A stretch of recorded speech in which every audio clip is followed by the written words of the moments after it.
കോപ്പിക്കാറ്റ് marketing 101. ആമുഖം. സ്വന്തം പരിശ്രമ ഫലത്തിൽ നിങ്ങൾ തൃപ്തനല്ലെങ്കിൽ നിങ്ങളുടെ സമീപനം മാറ്റുക.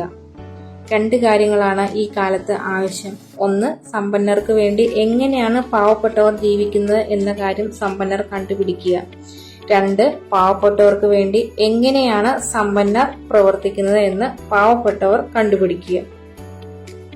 John foster. വ്യവസായവുമായി ബന്ധപ്പെട്ട് ഞാൻ ഇഷ്ടത്തോടെ ഓർക്കുന്ന കഥ മധ്യവയസ്കനായ ഒരു മാനേജരെ കുറിച്ചുള്ളതാണ്. തന്റെ ബില്ലുകൾ അടയ്ക്കാൻ പാടുപെടുന്ന ഒരാൾ. ഒരു ധനകാര്യ വിദഗ്ധന്റെ ഉപദേശം തേടാൻ അയാൾ തീരുമാനിക്കുന്നു. ഏറെ ആദരിക്കപ്പെടുന്ന ഒരു വിദഗ്ധനെ കാണാനുള്ള സമയവും മാനേജർ സംഘടിപ്പിച്ചു. പാർക്ക് അവന്യൂവിലെ ഒരു ആഡംബര കെട്ടിടത്തിലാണ് അദ്ദേഹത്തിന്റെ ഓഫീസ്.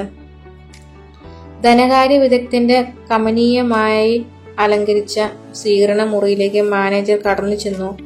എന്നാൽ റിസപ്ഷനിസ്റ്റിനു പകരം മറ്റ് 2 വാതിലുകളാണ് മാനേജരെ സ്വാഗതം ചെയ്തത്.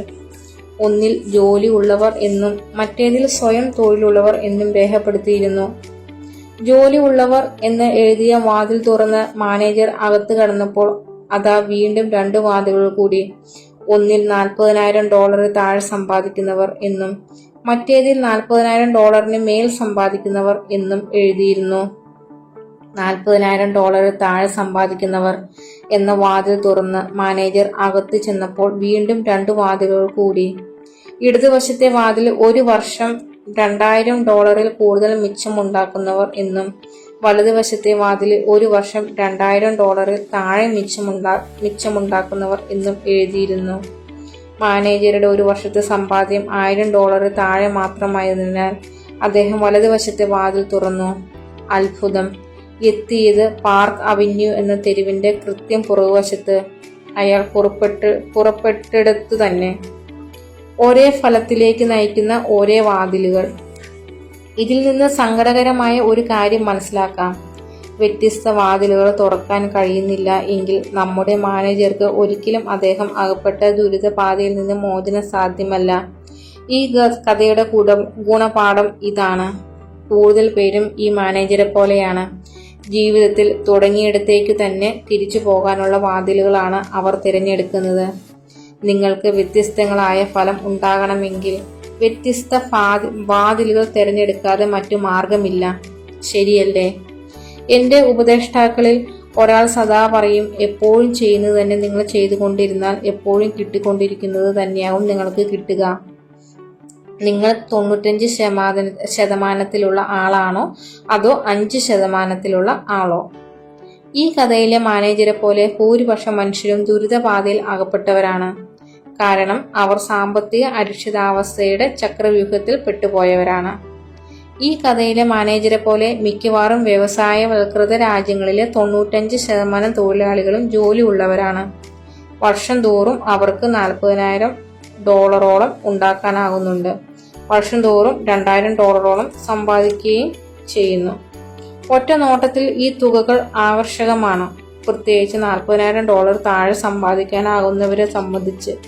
എന്നാൽ സത്യം എന്താണ്? ഈ ലോകത്ത് 95% പേർക്കും മുന്നോട്ടു പോകാനാകുന്നില്ല. അവർ വീണു പോകുന്നു. 65 വയസ്സുള്ള ഒരു സാധാരണ US പൗരന്റെ സാമ്പത്തിക നിലവാരം പരിശോധിച്ചു നോക്കൂ. 65 വയസ്സുള്ള 100 അമേരിക്കക്കാർ.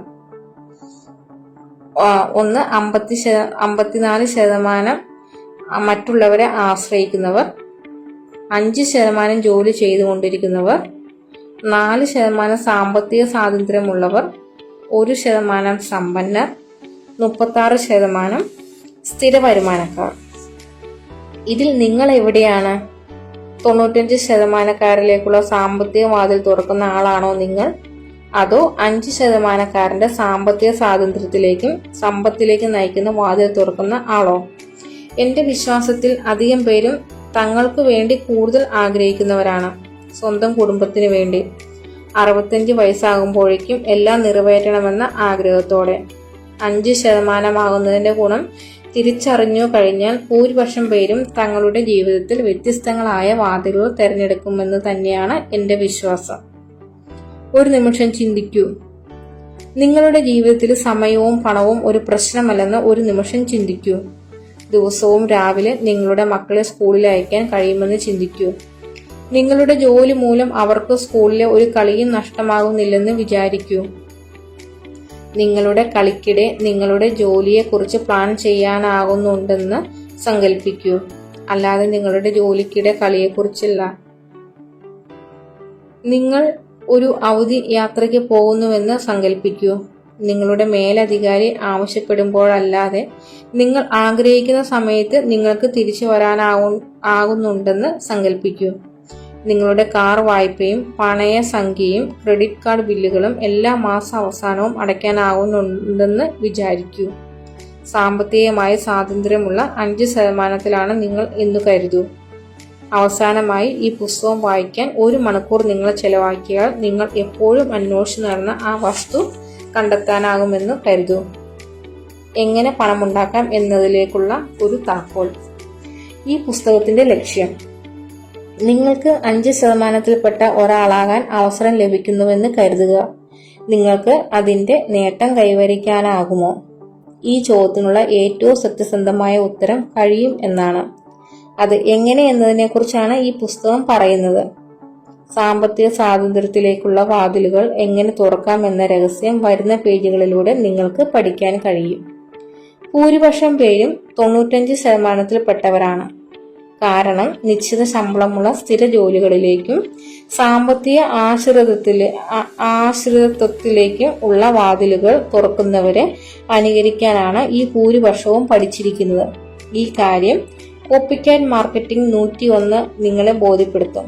ചുരുക്കത്തിൽ, കൂടുതൽ പേരും അനുകരിക്കുന്നത് തെറ്റായ വഴിയാണ്. താൽക്കാലിക വരുമാനം ശരിയായ സമ്പത്തല്ല, ഉണ്ടാക്കാനുള്ള വഴികളാണ് കൂടുതൽ പേരും അനുകരിക്കുന്നതെന്ന് ഈ പുസ്തകത്തിലൂടെ നിങ്ങൾക്ക് മനസ്സിലാകും. കാരണം താൽക്കാലിക വരുമാനം ഡോളറുകളുടെ രേഖീയ വളർച്ചയിൽ അധിഷ്ഠിതമാണ്. എന്നാൽ ശരിയായ സമ്പത്ത് ഉണ്ടാക്കാനുള്ള താക്കോൽ ലിവറേജിൽ അധിഷ്ഠിതമാണ്. പരിധികളില്ലാത്ത വളർച്ചയുടെ സൂത്രവാക്യമായി നൂറ്റാണ്ടുകളായി സമ്പന്നർ അനുകരിക്കുന്ന ലിവറേജിന്റെ അതിവേഗ മാതൃകകളെക്കുറിച്ച് നിങ്ങൾ മനസ്സിലാക്കാൻ പോവുകയാണ്. പണം ഉണ്ടാക്കാനുള്ള രഹസ്യം ഫലത്തിൽ എല്ലാവർക്കും സ്വായത്തമാക്കാം, നിങ്ങളെയും എന്നെയും അടക്കമുള്ളവർക്ക്. കാരണം അത് നമുക്കെല്ലാം ഇതിനകം തന്നെ അറിയാവുന്ന അനുകരണം എന്ന കലയെ അടിസ്ഥാനമാക്കി അത് ഭംഗിയായി ചെയ്യാവുന്നതാണ്.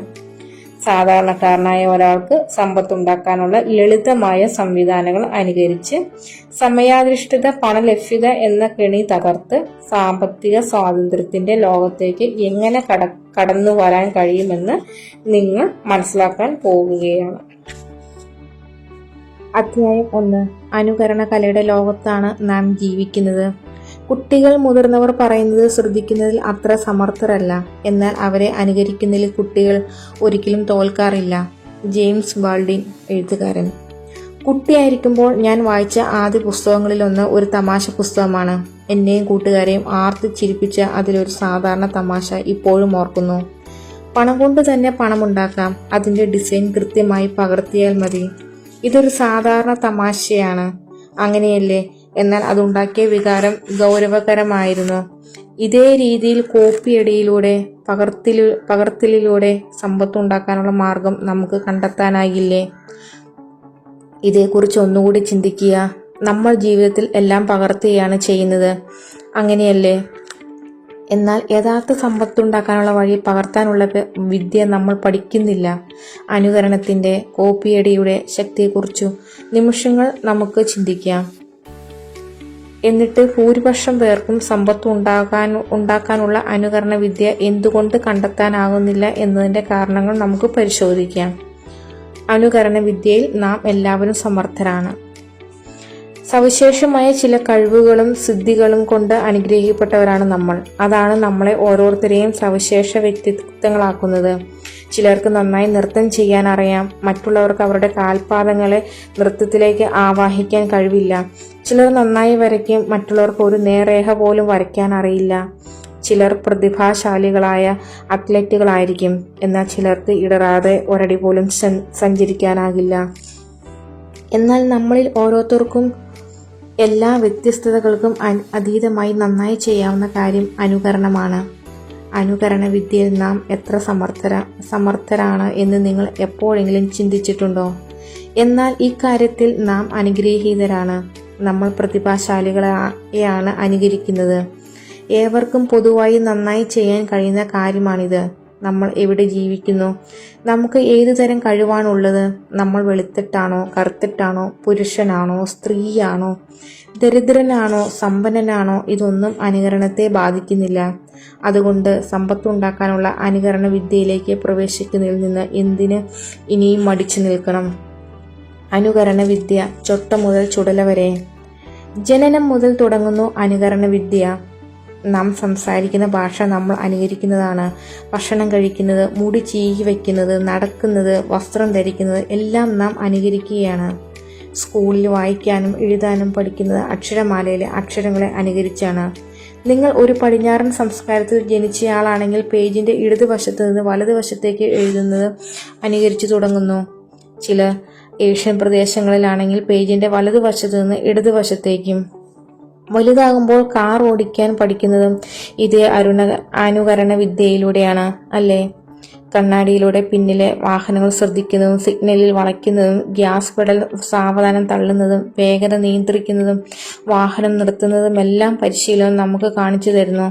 ഏറ്റവും മികച്ച രീതിയിൽ നാം അദ്ദേഹത്തെ അനുകരിക്കുമ്പോഴാണ് ഏറ്റവും വേഗത്തിൽ നാം ഡ്രൈവിംഗ് പരീക്ഷ പാസ്സാകുന്നത്. റോമിലായിരിക്കുമ്പോൾ റോമാക്കാർ ചെയ്യുന്നത് ചെയ്യുക. നമ്മളുടേതിൽ നിന്ന് വ്യത്യസ്തമായ ശീലങ്ങളും സ്വഭാവങ്ങളും സംസ്കാരവും പിന്തുടരുന്നവർക്കിടയിലാണ് നാം എന്ന് കരുതുക.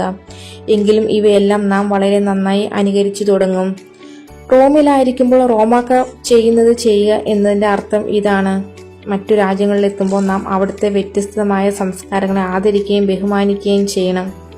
എന്നാൽ ചെയ്യുന്നതിനേക്കാൾ ഇത് പറയാൻ എളുപ്പമാണ്. നമുക്ക് ചുറ്റുമുള്ള ശീലങ്ങളും സവിശേഷതകളും നമ്മളെ വിസ്മയിപ്പിക്കുകയും ആഹ്ലാദിപ്പിക്കുകയും ചെയ്യുന്നവ അനുകരിക്കുന്നത് സുഖകരമാണ്. പ്രത്യേകിച്ച് മറ്റ് സംസ്കാരങ്ങളെല്ലാം ഇതേ മട്ടിൽ അനുകരിക്കുകയാണ് എന്നറിയുമ്പോൾ. ഒരു ഉദാഹരണത്തിലൂടെ ഞാൻ ഇക്കാര്യം വിശദീകരിക്കാം. ലോകത്തെങ്ങുമുള്ള TV പ്രേക്ഷകർ കഴിക്കുന്ന ലഘുഭക്ഷണത്തിന്റെ പട്ടിക നോക്കുക. യുണൈറ്റഡ് സ്റ്റേറ്റ്സ് പോപ്കോൺ, ചൈന കോഴിക്കാൽ, ജപ്പാൻ ചായയും സാൻഡ്വിച്ചും, Mexico roasted corn, India mutton sandwich, Korea ഉണക്കിയ കണവ. സ്വയം ഒന്ന് ആലോചിച്ചു നോക്കൂ, എങ്ങനെയാണ് ഇതെല്ലാം കഴിക്കുന്നത്? ഉണക്കിയ കണവ, കോഴിക്കാൽ നിങ്ങൾക്ക് തമാശയായി തോന്നിയേക്കാം. എന്നാൽ നിങ്ങൾ കൊറിയയിൽ ജനിച്ച ആളാണെങ്കിൽ TV കാണുമ്പോൾ എന്തായിരിക്കും കഴിക്കുക എന്ന് ആലോചിച്ചു നോക്കൂ. തീർച്ചയായും ഉണക്കിയ കണവ തന്നെയായിരിക്കും. ജോലി ചെയ്യുന്ന രീതി അനുകരിക്കാം. ഇതാണ് ഞാൻ പറയാൻ ഉദ്ദേശിക്കുന്നത്. സംസ്കാരങ്ങൾ തമ്മിൽ കണക്കില്ലാത്ത വ്യത്യസ്തതകളുണ്ട്. എന്നാൽ നാം പിന്തുടരുന്ന ശീലങ്ങൾ നമ്മെ പഠിപ്പിക്കുന്ന കാര്യത്തിൽ ഓരോ സംസ്കാരത്തിനും പൊതുവായ ഒന്നുണ്ട്. അതാണ് അനുകരണ വിദ്യ. ചോദ്യം ചെയ്യാതെ തന്നെ എല്ലാം നാം അനുകരിക്കുകയാണ് ചെയ്യുന്നത്. ശ്വസിക്കുന്നത് പോലെ നമ്മോടൊപ്പമുള്ളതാണ് ഈ അനുകരണ വിദ്യ. അതുകൊണ്ട് ഞാൻ വീണ്ടും നിങ്ങളോട് ചോദിക്കുന്നു, പണമുണ്ടാക്കാൻ എന്തുകൊണ്ട് ഈ അനുകരണ വിദ്യയുടെ വഴി കണ്ടെത്തിക്കൂടാ? ഒരു തെറ്റിദ്ധാരണയും വേണ്ട. മനുഷ്യന് അറിയാൻ കഴിഞ്ഞിടത്തോളം ഏറ്റവും ശക്തമായ പഠനോപകരണമാണ് അനുകരണം. നമ്മുടെ ജീവിതത്തിലെ ഓരോ ഘട്ടത്തിലും അനുകരണം പ്രത്യക്ഷമായി തന്നെ സ്വാധീനം ചെലുത്തുന്നു. നമ്മുടെ ചെറിയ ചെറിയ സ്വഭാവങ്ങളിൽ മുതൽ ജീവിതം മാറ്റിമറിക്കുന്ന തീരുമാനങ്ങളിൽ വരെ. ഉദാഹരണത്തിന്, നാം ജോലിസ്ഥലത്താണ് ജീവിതത്തിലെ ഏറെ സമയവും ചെലവിടുന്നത്. ജോലിയുടെ ഭാഗമായി ചെയ്യുന്ന കാര്യങ്ങൾ എങ്ങനെയാണ് നിങ്ങൾ പഠിച്ചതെന്ന് ചിന്തിച്ചിട്ടുണ്ടോ? കമ്പ്യൂട്ടറിൽ ഒരു വാക്ക് ടൈപ്പ് ചെയ്യുന്നത് എങ്ങനെയാണ് പഠിച്ചത്? ഓഫീസിലേക്ക് ഇന്ന വസ്ത്രം ധരിക്കണമെന്ന് എങ്ങനെയാണ് അറിഞ്ഞത്? പുതിയതായി ജോലിക്കെത്തുന്നവരെ കാര്യങ്ങൾ എങ്ങനെയാണ് പഠിപ്പിക്കുന്നത്? നിങ്ങൾ ചെയ്യുന്നത് അനുകരിക്കാൻ അവരെയും പഠിപ്പിക്കുകയാണ് നിങ്ങൾ ചെയ്യുന്നത്, ശരിയല്ലേ?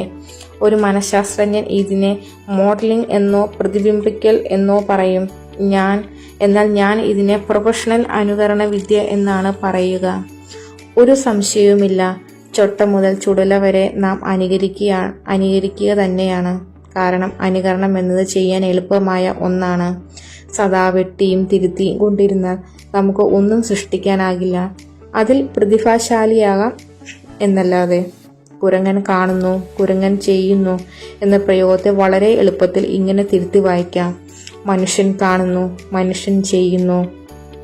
അതുകൊണ്ടാണ് ഞാൻ പറയുന്നത് നാം ജീവിക്കുന്നത് അനുകരണങ്ങളുടെ ലോകത്താണ് എന്ന്. നമ്മളിൽ ഓരോരുത്തർക്കും ഈ ലോകത്ത് നന്നായി ചെയ്യാൻ കഴിയുന്നത് അനുകരണം മാത്രമാണ്. അനുകരണ വിദ്യയെക്കുറിച്ച് ഒരു ചെറിയ ചരിത്ര പാഠം. അനുകരണത്തിലൂടെ എങ്ങനെ പണമുണ്ടാക്കാം എന്ന കാര്യത്തിൽ ഇതിനകം നാം ഏറെ മുന്നോട്ടു പോയിട്ടുണ്ട്. ആയിരക്കണക്കിന് വർഷങ്ങളായി കർഷകരുടെ മക്കൾ അവരുടെ മാതാപിതാക്കളെ അനുകരിച്ച് കർഷകരായി മാറുന്നു. ചെരുപ്പുണ്ടാക്കുന്നവരുടെ മക്കൾ ചെരുപ്പുണ്ടാക്കുന്നവരാകുന്നു. കച്ചവടത്തിൽ, കൃഷിയിൽ, തുന്നലിൽ, ആശാരിപ്പണിയിൽ എല്ലാം ഇങ്ങനെ തന്നെ. കർഷകരുടെയും ആശാരിമാരുടെയും തയ്യൽക്കാരുടെയും ലക്ഷക്കണക്കിന് മക്കൾ വ്യവസായ വിപ്ലവം പൊട്ടിപ്പുറപ്പെട്ടപ്പോൾ അവരുടെ കുടുംബത്തൊഴിൽ ഉപേക്ഷിച്ച് നഗരങ്ങളിലേക്ക് പോവുകയും ജോലിയെക്കുറിച്ചുള്ള പുതിയ ആശയം അനുകരിച്ചെടുക്കുകയും ചെയ്തു. അനുകരണത്തിലൂടെ നിരവധി തലമുറകൾ നന്നായി ജോലി ചെയ്തു. പ്രത്യേകിച്ച് വ്യവസായ വിപ്ലവത്തിന്റെ കിരീടം ചൂടിയ അമേരിക്കയിൽ 20-ാം നൂറ്റാണ്ടിന്റെ ആദ്യ പകുതി 2 ലോകമഹായുദ്ധങ്ങളാലും വൻ സാമ്പത്തിക മാന്ദ്യത്താലും കലുഷിതമായിരുന്നു. ഈ കാലത്ത് ഭൂരിപക്ഷം പേരും തങ്ങളുടെ കുടുംബത്തെയോ സുഹൃത്തുക്കളെയോ അനുകരിച്ച് 9 മണി മുതൽ 5 മണി വരെയുള്ള ജോലി എന്ന ആശയത്തിൽ തൃപ്തരായി കഴിഞ്ഞു. ജീവിത നിലവാരത്തിനൊപ്പം തങ്ങളുടെ പ്രതീക്ഷകളെയും കൂട്ടിയോജിപ്പിച്ച് കൊണ്ടുപോകാൻ കഴിഞ്ഞിരുന്നു കൊണ്ട് മറ്റുള്ളവർ ചെയ്യുന്ന ജോലി തന്നെ ചെയ്യുന്നതിൽ അവർ മാനസികമായി സംതൃപ്തരായിരുന്നു. അനുകരിക്കുന്നതിന് മുമ്പ് ചിന്തിക്കുക. ജീവിതത്തിൽ മറ്റൊന്നിനെ പോലെ അനുകരണ വിദ്യയ്ക്കും ഒരു മറുപുറമുണ്ട്. അനുകരിക്കുന്ന ചിലത് നല്ലതോ ഫലപ്രദമോ കാര്യക്ഷമമോ ആയിരിക്കണമെന്നില്ല. ചിന്താപരമായി നമ്മളെ മടിയന്മാരാക്കാനും അനുകരണ വിദ്യ ഇടയാക്കിയേക്കാം. ഒരു പഴയ കടയുടമയുടെ കഥ ഓർമ്മ വരുന്നു. തന്റെ മുത്തച്ഛൻ ഉപയോഗിച്ചിരുന്ന ക്ലോക്ക് അദ്ദേഹം തന്റെ കടയ്ക്ക് മുന്നിൽ വെച്ചിരുന്നു. വർഷങ്ങൾ കഴിഞ്ഞപ്പോൾ അദ്ദേഹം ഒരു കാര്യം ശ്രദ്ധിച്ചു. മാന്യമായി വസ്ത്രം ധരിച്ച ഒരാൾ നടന്നു പോകുന്നതിനിടെ ദിവസവും ഉച്ചയ്ക്ക് കടയ്ക്ക് മുന്നിൽ ഒരു നിമിഷം നിൽക്കും. ആ പഴയ ക്ലോക്കിലോട്ട് നോക്കും, തന്റെ പോക്കറ്റ് വാച്ച് എടുക്കും, എന്നിട്ട് സമയം ശരിയാക്കി വെക്കും. കടയുടമയ്ക്ക് ഉത്കണ്ഠയേറി. ഈ മാന്യൻ എന്തിനാണ് ഇങ്ങനെ ചെയ്യുന്നത്? ഒരു ദിവസം പതിവ് പോലെ ഇയാൾ കടയ്ക്ക് മുന്നിലെത്തിയപ്പോൾ കടയുടമ ഓടി പുറത്തിറങ്ങി. അയാളോട് ചോദിച്ചു, എന്തിനാണ് ദിവസവും ഇങ്ങനെ സമയം ശരിയാക്കി വെക്കുന്നത്? അയാൾ ചിരിച്ചുകൊണ്ട് പറഞ്ഞു, നഗരത്തിലെ മില്ലിൽ ഫോർമാനാണ് ഞാൻ. ദിവസവും വൈകിട്ട് ജോലി കഴിയുന്നത് 5 മണിക്കാണ്. മില്ലിൽ 5 മണിക്കുള്ള ബെൽ കൃത്യമായി അടിക്കാനാണ് സമയം ശരിയാക്കി വെക്കുന്നത്. എനിക്കറിയാം ഈ ക്ലോക്കിലേത് കൃത്യസമയമാണെന്ന്. കടയുടമ ഒരു നിമിഷം അയാളെ തുറച്ചു നോക്കി, എന്നിട്ട് പൊട്ടിച്ചിരിച്ചു. ഒരു നിമിഷം ശങ്കിച്ചു നിന്ന ശേഷം അയാൾ ചോദിച്ചു, ഇതിൽ എന്താണ് ഇത്ര തമാശ? ക്ഷമിക്കണം, കടയുടമ പറഞ്ഞു, ഞാൻ നിങ്ങളെ കളിയാക്കിയതല്ല. പക്ഷെ എനിക്ക് ചിരി അടക്കാനാകുന്നില്ല. നിങ്ങൾക്കറിയാമോ, വർഷങ്ങളായി ഞാൻ ഈ ക്ലോക്കിലെ സമയം ശരിയാക്കി വയ്ക്കുന്നത് നിങ്ങളുടെ മില്ലിൽ വൈകിട്ട് 5 മണിക്ക് അടിക്കുന്ന മണി കേട്ടാണ്. അനുകരണത്തിന്റെ പോരായ്മ വ്യക്തമാക്കുന്ന കഥയാണിത്. മറ്റുള്ളവരെ നമ്മൾ അനുകരിക്കുമ്പോൾ അവർ നമ്മളെയും അനുകരിക്കുന്നു. നമ്മൾ അനുകരിക്കുന്നവരിലാണ് ഏറ്റവും കൃത്യമായ മറുപടി ഉള്ളത് എന്ന തോന്നലിലും നാം പെട്ടുപോകുന്നു. അതുകൊണ്ട് ഞാൻ ആവർത്തിക്കട്ടെ, ശരിയായ ആളുകളെയാണ് നാം അനുകരിക്കേണ്ടതെന്ന് ഉറപ്പുവരുത്തുക. ജോലിയിലെ അനുകരണത്തെക്കുറിച്ച് ഒന്ന് പരിശോധിക്കാം. മനുഷ്യന് അറിയാവുന്നിടത്തോളം ഏറ്റവും ശക്തമായ പഠനോപകരണമാണ് അനുകരണമെന്ന് ഞാൻ നേരത്തെ പറഞ്ഞു. പക്ഷേ എന്താണ് നാം അനുകരിക്കുന്നത്, എന്തിനാണ് അനുകരിക്കുന്നത് എന്ന കാര്യം ഓരോ ഘട്ടത്തിലും പരിശോധിക്കേണ്ടതുണ്ട്. എങ്കിലേ അനുകരണത്തിലൂടെ നാം തേടുന്നത് നമുക്ക് ലഭിക്കൂ. ഈ അധ്യായത്തിലുടനീളം ഞാൻ ആവർത്തിച്ച് ചോദിച്ച ചോദ്യം ഇതാണ്: സമ്പത്തുണ്ടാക്കാൻ എന്തുകൊണ്ട് അനുകരണ വിദ്യ പ്രയോഗിച്ചുകൂടാ? ദുഃഖകരമായ മറുപടിയാണ് കിട്ടുക. നമ്മളിൽ ഭൂരിപക്ഷം പേരും ജോലി ചെയ്യുന്ന വഴിയാണ് അനുകരിക്കുന്നത്, സമ്പത്തുണ്ടാക്കാനുള്ള വഴിയല്ല. എന്തുകൊണ്ട്? ജോലിയിലൂടെ മാത്രമേ തങ്ങളുടെ സാമ്പത്തിക സ്വപ്നങ്ങൾ നിറവേറ്റാനാവൂ എന്ന് ഭൂരിപക്ഷം പേരും വിശ്വസിക്കുന്നു. ചിലപ്പോൾ അവർക്ക് ജോലിക്ക് പകരമുള്ള ബദൽ മാർഗങ്ങളെക്കുറിച്ച് അറിയില്ലാത്തതായിരിക്കാം. പണമുണ്ടാക്കാൻ ജോലിയല്ലാതെ മറ്റു മാർഗമുണ്ട് എന്ന് അവർ വിശ്വസിക്കുന്നുണ്ടാവുന്നില്ല. സാമ്പ്രദായിക ജോലിക്ക് പുറത്ത് പണിയെടുത്ത് പണമുണ്ടാക്കാനുള്ള കഴിവ് തങ്ങൾക്കില്ല എന്നും ചിലർ കരുതുന്നുണ്ടാകാം. കാരണം എന്തായാലും ഫലം ഒന്നു തന്നെ. ഭൂരിപക്ഷവും 5% പകരം 95% തുടരുന്നു. കാരണം അവർ ജോലിയുടെ വഴി അനുകരിച്ച് താൽക്കാലികമായി പണമുണ്ടാക്കുന്നു, ശരിയായ സമ്പത്ത് ഉണ്ടാക്കുന്നതിന് പകരം. നിങ്ങൾ എങ്ങനെയുള്ള ആളാണ്? എന്താണ് നിങ്ങൾ അനുകരിക്കാൻ ഉദ്ദേശിക്കുന്നത്? ജോലിയുടെ വഴി അനുകരിക്കുന്ന 95% പോലെയാണോ നിങ്ങളും? അതോ സമ്പത്തുണ്ടാക്കാനുള്ള വഴി അനുകരിക്കുന്ന 5%യാണോ നിങ്ങൾ അനുകരിക്കാൻ ഒരുങ്ങുന്നത്?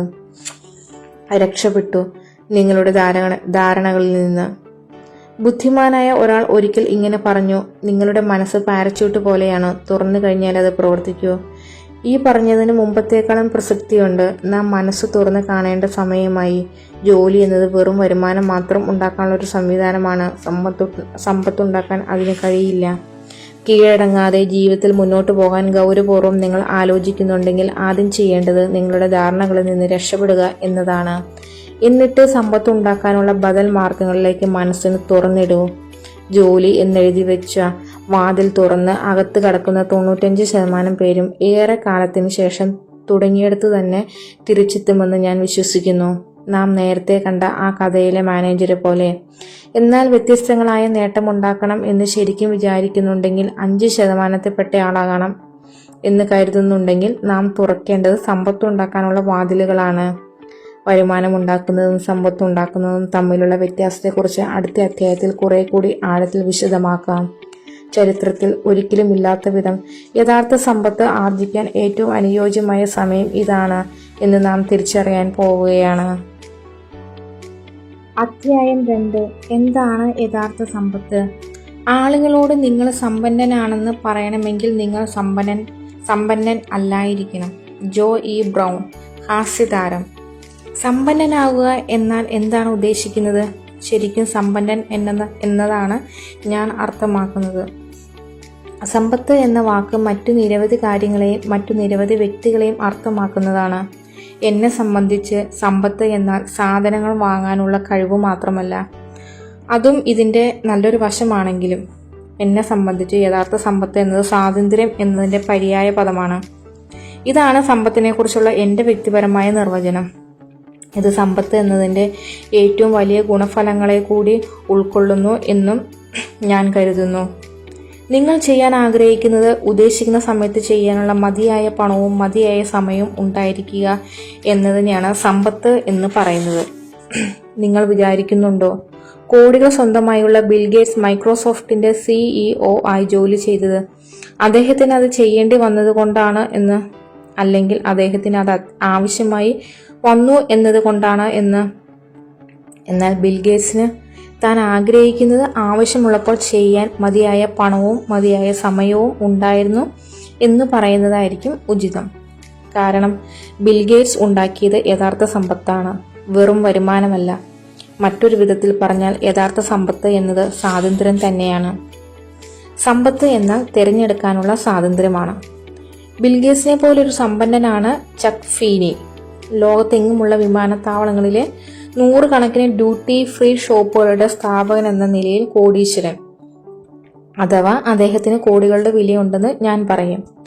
1984 ഫീനി തന്റെ സമ്പത്തിന്റെ 99.5%, അതായത് $3.5 ബില്യൺ ഒരു ചാരിറ്റബിൾ ഫൗണ്ടേഷന് സംഭാവനയായി നൽകി. ഇന്ന് അദ്ദേഹം തന്റെ സമയവും പണവും ലോകമെമ്പാടുമുള്ള ഇത്ര നല്ല കാര്യങ്ങൾക്ക് വിനിയോഗിച്ചുകൊണ്ടിരിക്കുകയാണ്. തങ്ങളുടെ സമയവും പണവും എങ്ങനെ ചെലവഴിക്കാമെന്ന് തീരുമാനിക്കാനുള്ള സമ്പൂർണ്ണ സ്വാതന്ത്ര്യമാണ് യഥാർത്ഥ സമ്പത്ത് എന്ന് ബിൽ ഗേറ്റ്സും ചക്ക് ഫീനിയും മനസ്സിലാക്കുന്നു. ഗേറ്റ്സ് കൂടുതൽ സമ്പത്ത് ഉണ്ടാക്കാനാണ് തന്റെ സമയം ചെലവഴിക്കുന്നത്. ഫീനി ആകട്ടെ തന്റെ സമ്പത്ത് വിനിയോഗിക്കാനാണ് സമയം ചെലവഴിക്കുന്നത്. നല്ല രീതിയിൽ 2 വ്യത്യസ്ത തെരഞ്ഞെടുപ്പുകൾ നടത്തുന്ന 2 പേരെയും ഒന്നിപ്പിക്കുന്ന പൊതുവായ പ്രത്യേകത ഇതാണ് യഥാർത്ഥ സമ്പത്ത്. നിങ്ങളുടെ സമയം ബുദ്ധിപരമായി വിനിയോഗിക്കൂ. ഭൂരിപക്ഷം പേരും കരുതുന്നത് യഥാർത്ഥ സമ്പത്ത് എന്നത് സാധനങ്ങൾ വാങ്ങാൻ കുറെ പണം ഉണ്ടാക്കുക എന്നതാണ്. എന്നാൽ ബുദ്ധിശാലികൾ കരുതുന്നത് യഥാർത്ഥ സമ്പത്ത് എന്നത് കുറെ സാധനം വാങ്ങാനുള്ള പണം ഉണ്ടായിരിക്കുക എന്നതല്ല, മറിച്ച് തങ്ങൾ ആഗ്രഹിക്കുന്ന കാര്യം ചെയ്യാൻ കൂടുതൽ സമയം ഉണ്ടായിരിക്കുക എന്നതാണ്. ഇതേക്കുറിച്ച് ആലോചിച്ച് നോക്കുക. മുടിയെല്ലാം നരച്ച് വൃദ്ധനായ നിങ്ങൾ ഒരു നഴ്സിംഗ് ഹോമിന്റെ മുൻപിലെ വരാന്തയിൽ ഇരിക്കുന്നു. എങ്ങനെയെല്ലാം ജീവിച്ചു, ജീവിതത്തിൽ വിഷമിപ്പിച്ച കാര്യങ്ങൾ, ഇതൊക്കെ ആലോചിച്ചുകൊണ്ട് ഇതുവരെ ഒരു വലിയ വീട്, വില കൂടിയ വീട് വാങ്ങാനായില്ലല്ലോ. മക്കൾ കുട്ടികളായിരുന്നപ്പോൾ അവർക്കൊപ്പം കൂടുതൽ സമയം ചെലവഴിക്കാനായില്ലല്ലോ എന്നൊക്കെ ചിന്തിച്ചുകൊണ്ട്. എന്തിനെ ചൊല്ലിയാണ് നിങ്ങൾ ഏറ്റവും കൂടുതൽ ദുഃഖിക്കുന്നത്? ഓഫീസിൽ പ്രൊമോഷന് വേണ്ടി സദാസമയവും ജോലി ചെയ്യാൻ കഴിഞ്ഞില്ലെന്നോർത്തോ? അവർക്ക് നിങ്ങളെ ആവശ്യമുണ്ടായിരുന്ന സമയത്ത് മാതാപിതാക്കൾക്കും സുഹൃത്തുക്കളും വേണ്ടി കൂടുതൽ സമയം ചെലവിടാൻ കഴിഞ്ഞില്ല എന്നോർത്തോ? സമയമാണ് നമ്മുടെ ഏറ്റവും വിലപിടിച്ച ചരക്ക്, സ്വർണത്തെക്കാൾ വിലയുള്ളത്. കാരണം ഒരിക്കൽ പോയി കഴിഞ്ഞാൽ പിന്നീട് ഒരിക്കലും നിങ്ങൾക്ക് അതിന് തിരിച്ചു കൊണ്ടുവരാനാകില്ല. നിങ്ങളുടെ കാർ കേടായാൽ മറ്റൊരെണ്ണം വാങ്ങാം. ജോലി നഷ്ടമായാൽ മറ്റൊരു ജോലി കിട്ടും. നിക്ഷേപ തട്ടിപ്പിൽ കുടുങ്ങി പണം നഷ്ടപ്പെട്ടാൽ നിങ്ങൾക്ക് കൂടുതൽ പണം ഉണ്ടാക്കാൻ കഴിയും. എന്നാൽ നിങ്ങൾ പാഴാക്കുന്നതോ നിങ്ങൾക്ക് നഷ്ടപ്പെടുന്നതോ ആയ സമയം ഒരിക്കലും തിരിച്ചു കിട്ടില്ല. ഒരിക്കൽ നഷ്ടമായ എന്നേക്കുമായി അത് നഷ്ടമായി കഴിഞ്ഞു. ഇക്കാര്യം നന്നായി വ്യക്തമാക്കുന്ന ഒരു ചൈനീസ് പഴമൊഴിയുണ്ട്. കാലത്തിലെ ഒരു നിമിഷം പാഴാക്കുന്നതിനേക്കാൾ നല്ലതാണ് നിങ്ങളുടെ എല്ലാ സമ്പത്തും ആഴമുള്ള ഒരു കിണറ്റിലേക്ക് എറിയുന്നത്. അതുകൊണ്ടാണ് ഞാൻ പറഞ്ഞത്, യഥാർത്ഥ സമ്പത്ത് എന്നാൽ നിങ്ങൾ ആഗ്രഹിക്കുന്ന കാര്യം ആഗ്രഹിക്കുന്ന സമയത്ത് ചെയ്യാൻ ആവശ്യമായ മതിയായ പണവും മതിയായ സമയവുമാണ് എന്ന്.